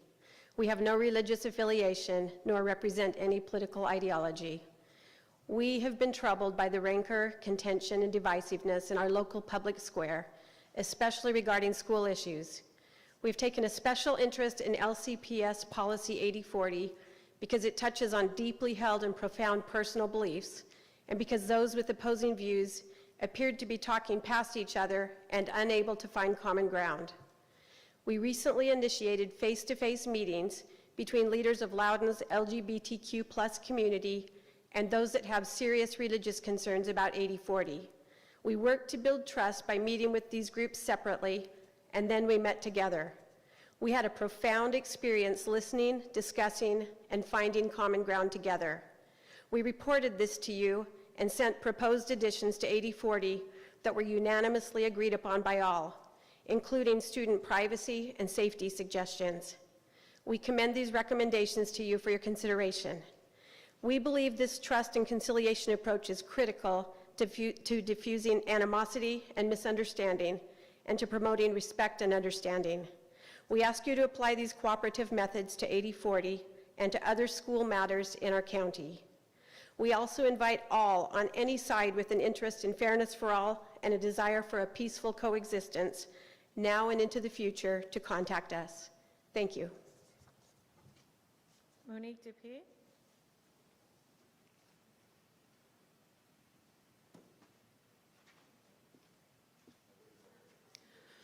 Good evening. My name is Monique Dupuy. I'm a Loudoun County resident. I was not bused here.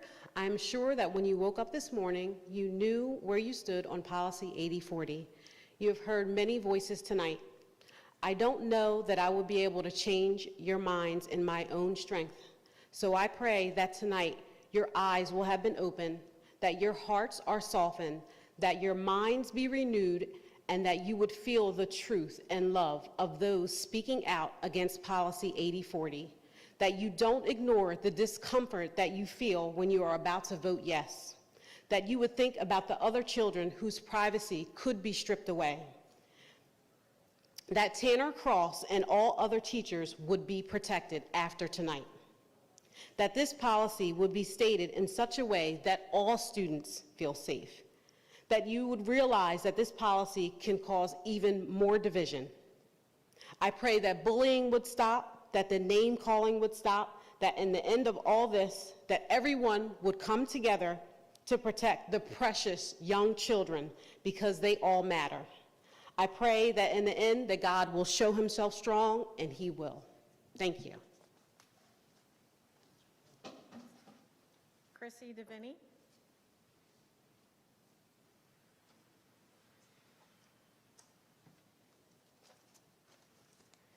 Good evening. My name is Chrissy DeVinny. I'm the librarian at Luckett's Elementary, and this is my 15th year serving in Loudoun County Public Schools.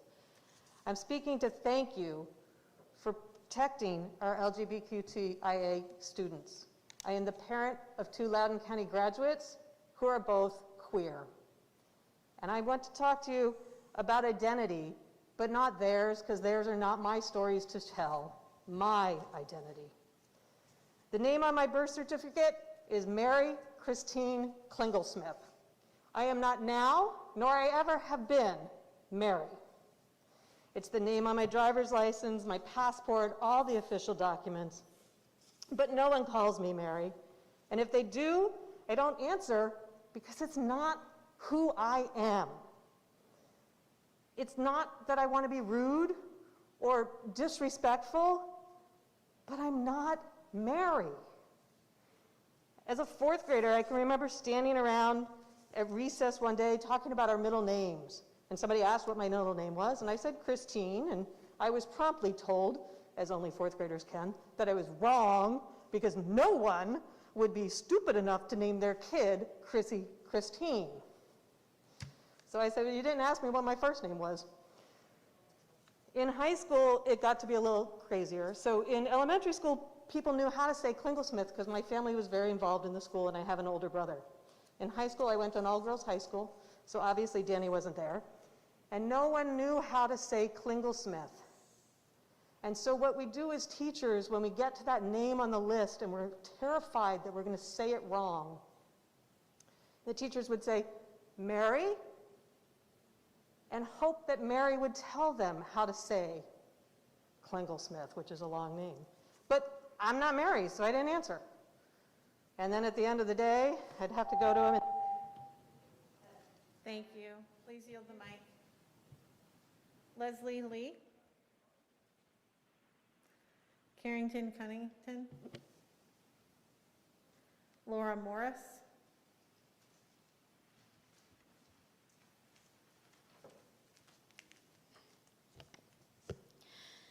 My name is Laura Morris. I have been a teacher in Loudoun County Public Schools for 5 years and a teacher for 10. In that time, I have learned so much, being on the cutting edge of educational technology and working with a diverse population of students that I have loved. This year, I have the privilege to follow my amazing fourth graders up to fifth, and I have been excited about this all summer. On the other hand, this summer I have struggled with the idea of returning to school, knowing that I'll be working yet again with a school division that, despite its shiny tech and flashy salary, promotes political ideologies that do not square with who I am as a believer in Christ. After reading about your lack of consideration for the growing population of concerned citizens in this division, clearly evidenced by this empty room tonight, where you shut the doors to the public, as well as the emails sent by the superintendent last year reminding me that a dissenting opinion is not allowed, even to be spoken in my personal life, going so far as to send a form to my colleagues and I, encouraging us to fill it out if we hear one another speaking against the controversial policies being promoted by this school board and adopted in this county. Not only that, but within the last year, I was told in one of my so-called equity trainings that white, Christian, able-bodied females currently have the power in our schools, and that, quote, this has to change. Clearly, you've made your point. You no longer value me or many other teachers you've employed in this county. So since my contract outlines the power that you have over my employment in Loudoun County Public Schools, I thought it necessary to resign in front of you. School board, I quit.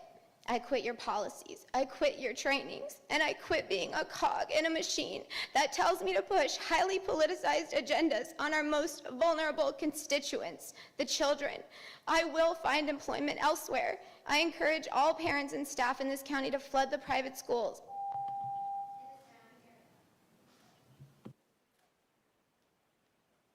Tamara Nielsen. Lisa Avery.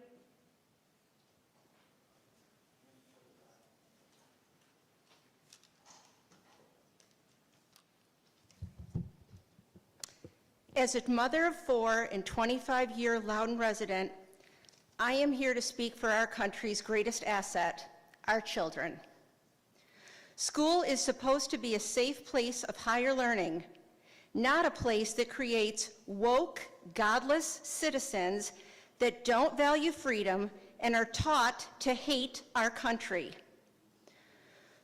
Number one, let our kids breathe and interact without masks. 2, stop forcing CRT down their throats. 3, God created 2 sexes. Keep bathrooms and locker rooms gender-born specific. 4, reinstate Tanner Cross. 5, you were put on the school board to serve we the people. But your actions today and in the past do not show that to be your intention. May you keep God's children in the forefront of your decisions, and may God bless America. Jeremy Wright.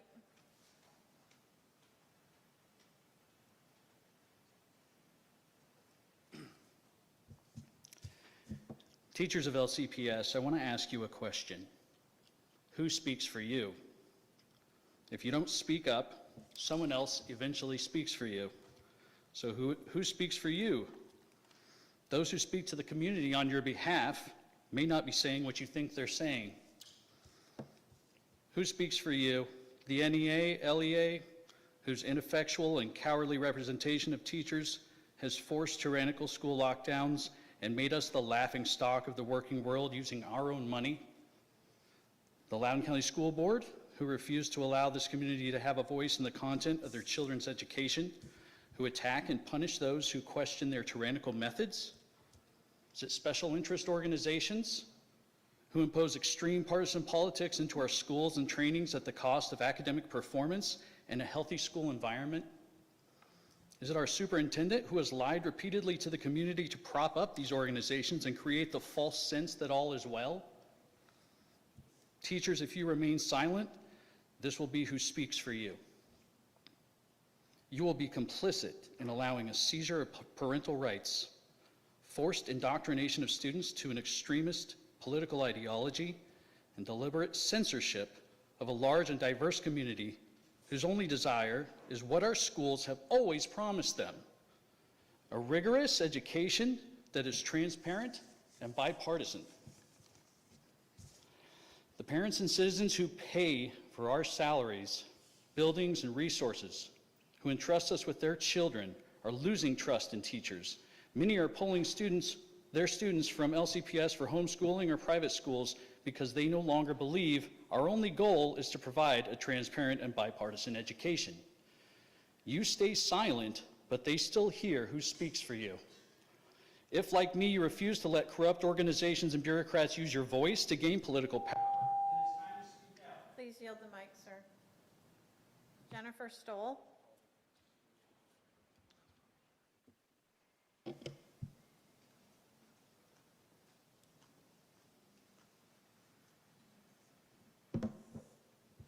Good evening. As a mother of 4 LCPS students, I don't know where to go or what to do. After a year of pandemic homeschooling, I thought LCPS would return to normalcy. I registered all 4 of our kids for LCPS, but then you said masks would be required, even for my kindergartner. Her heart sank when I told her. And then you told me that boys who identify as girls, while retaining their male anatomy, will be permitted to use girls' locker rooms and girls' bathrooms. My children gave me puzzled looks when I told them. You see, we teach our children that God made us male and female. Where are the school board's boundaries? Where does the absurdity and overreach of radical government stop?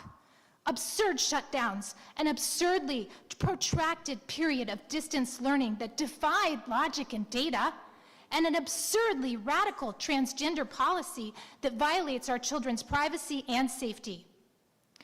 When are we going to stop shaping policies around a minuscule minority? 30 and 81,000 are transgender, according to the statistics cited outside today. 30 and 81,000 students. Why has public school become so mired in extremist politics and a permissive culture that seems to celebrate the latest popular fads like gender fluidity? I understand that transgender students are here to stay, and they have the right to a public education just as everyone else does. But do not let biologically opposite sex students share bathrooms and locker rooms with my children. It opens up the possibility of sexual assault, molestation, and rape. How many boys are going to pretend to be non-binary and use this policy to gain access to partially clothed girls? I know I am not alone in my sentiments. LCP. Paul Woolridge.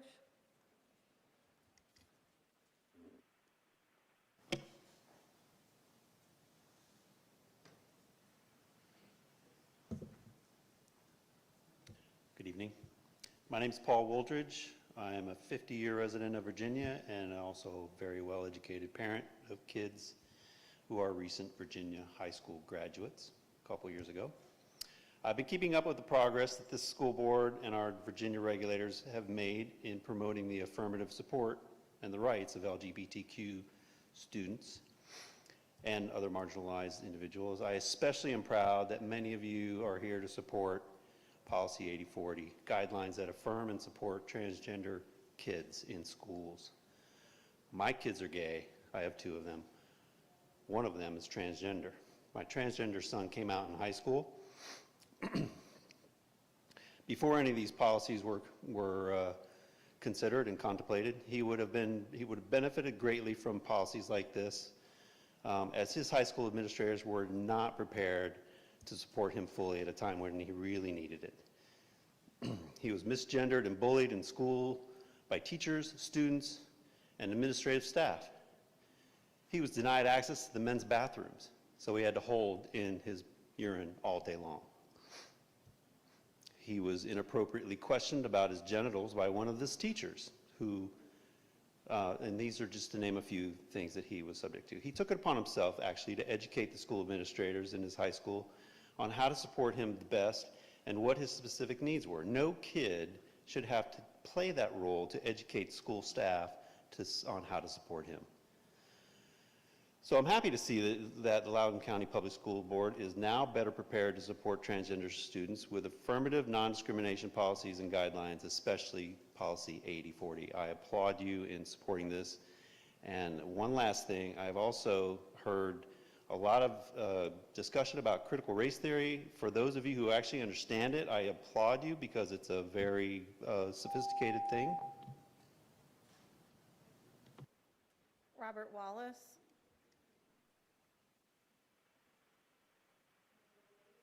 Angela Wade.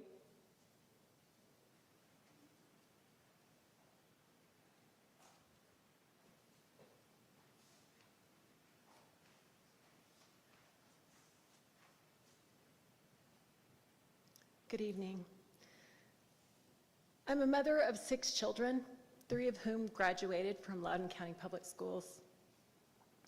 And I'm sure you're familiar with the term, mad as a wet hen. I'm wet right now because, of course, we were standing outside in the lightning and rain. But I'm mad because you guys are dropping the ball when it comes to taking care of our kids. And I know that I loved hearing the gentleman speak in front of me. He is behind his kids. He knows what they want, but Policy 8040 doesn't do that for all parents. Policy 8040 lets kids come in and without any parental knowledge, decide what they're going to do for their entire life. From that first moment, they should have their parents alongside of them helping with this decision. But you are taking away the potential for growth between parents and children. Taking that away and saying, this child can make those decisions for themselves. If a kid came in and had an eating disorder, you wouldn't say, yay, you. Yes, you are right. What you think about yourself right now is just right. Gender dysphoria is something that needs to be counseled through. And you're missing out on the chance to let people do that with their own children. But my main sadness is the fact that you are losing teachers. I mean, the woman 3 minutes ago, people like that love kids. They love their job and they're good at what they do. But sadly, you're going to end up losing way too many of them. Thank you. Christina O'Connell.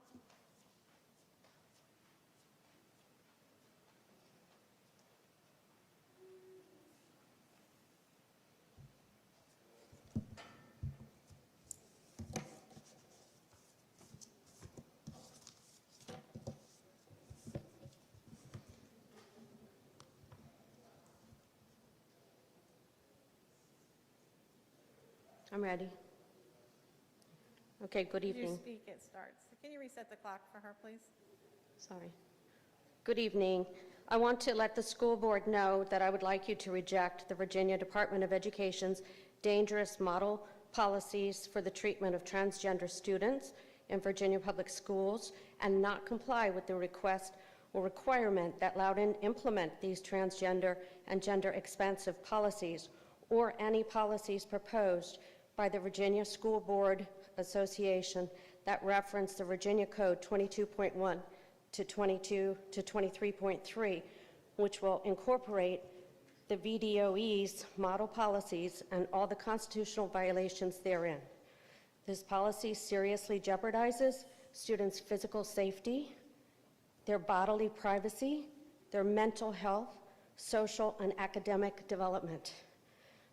Further, it infringes on the rights of free speech, freedom of religion, and the ability to conscientiously object to teaching, behavior, and activities which are contrary to one's strongly held religious beliefs and forces one to participate therein.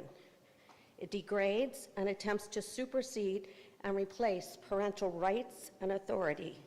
This is an infringement not only on the students, the parents, the educators, but also on our community at large, and should not be adopted and implemented here.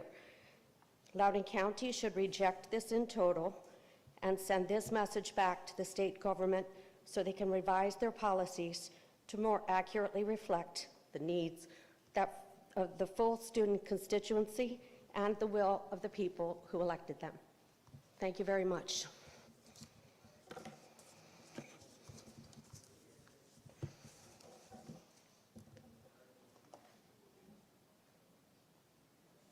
Board members, at this time, public comment is completed.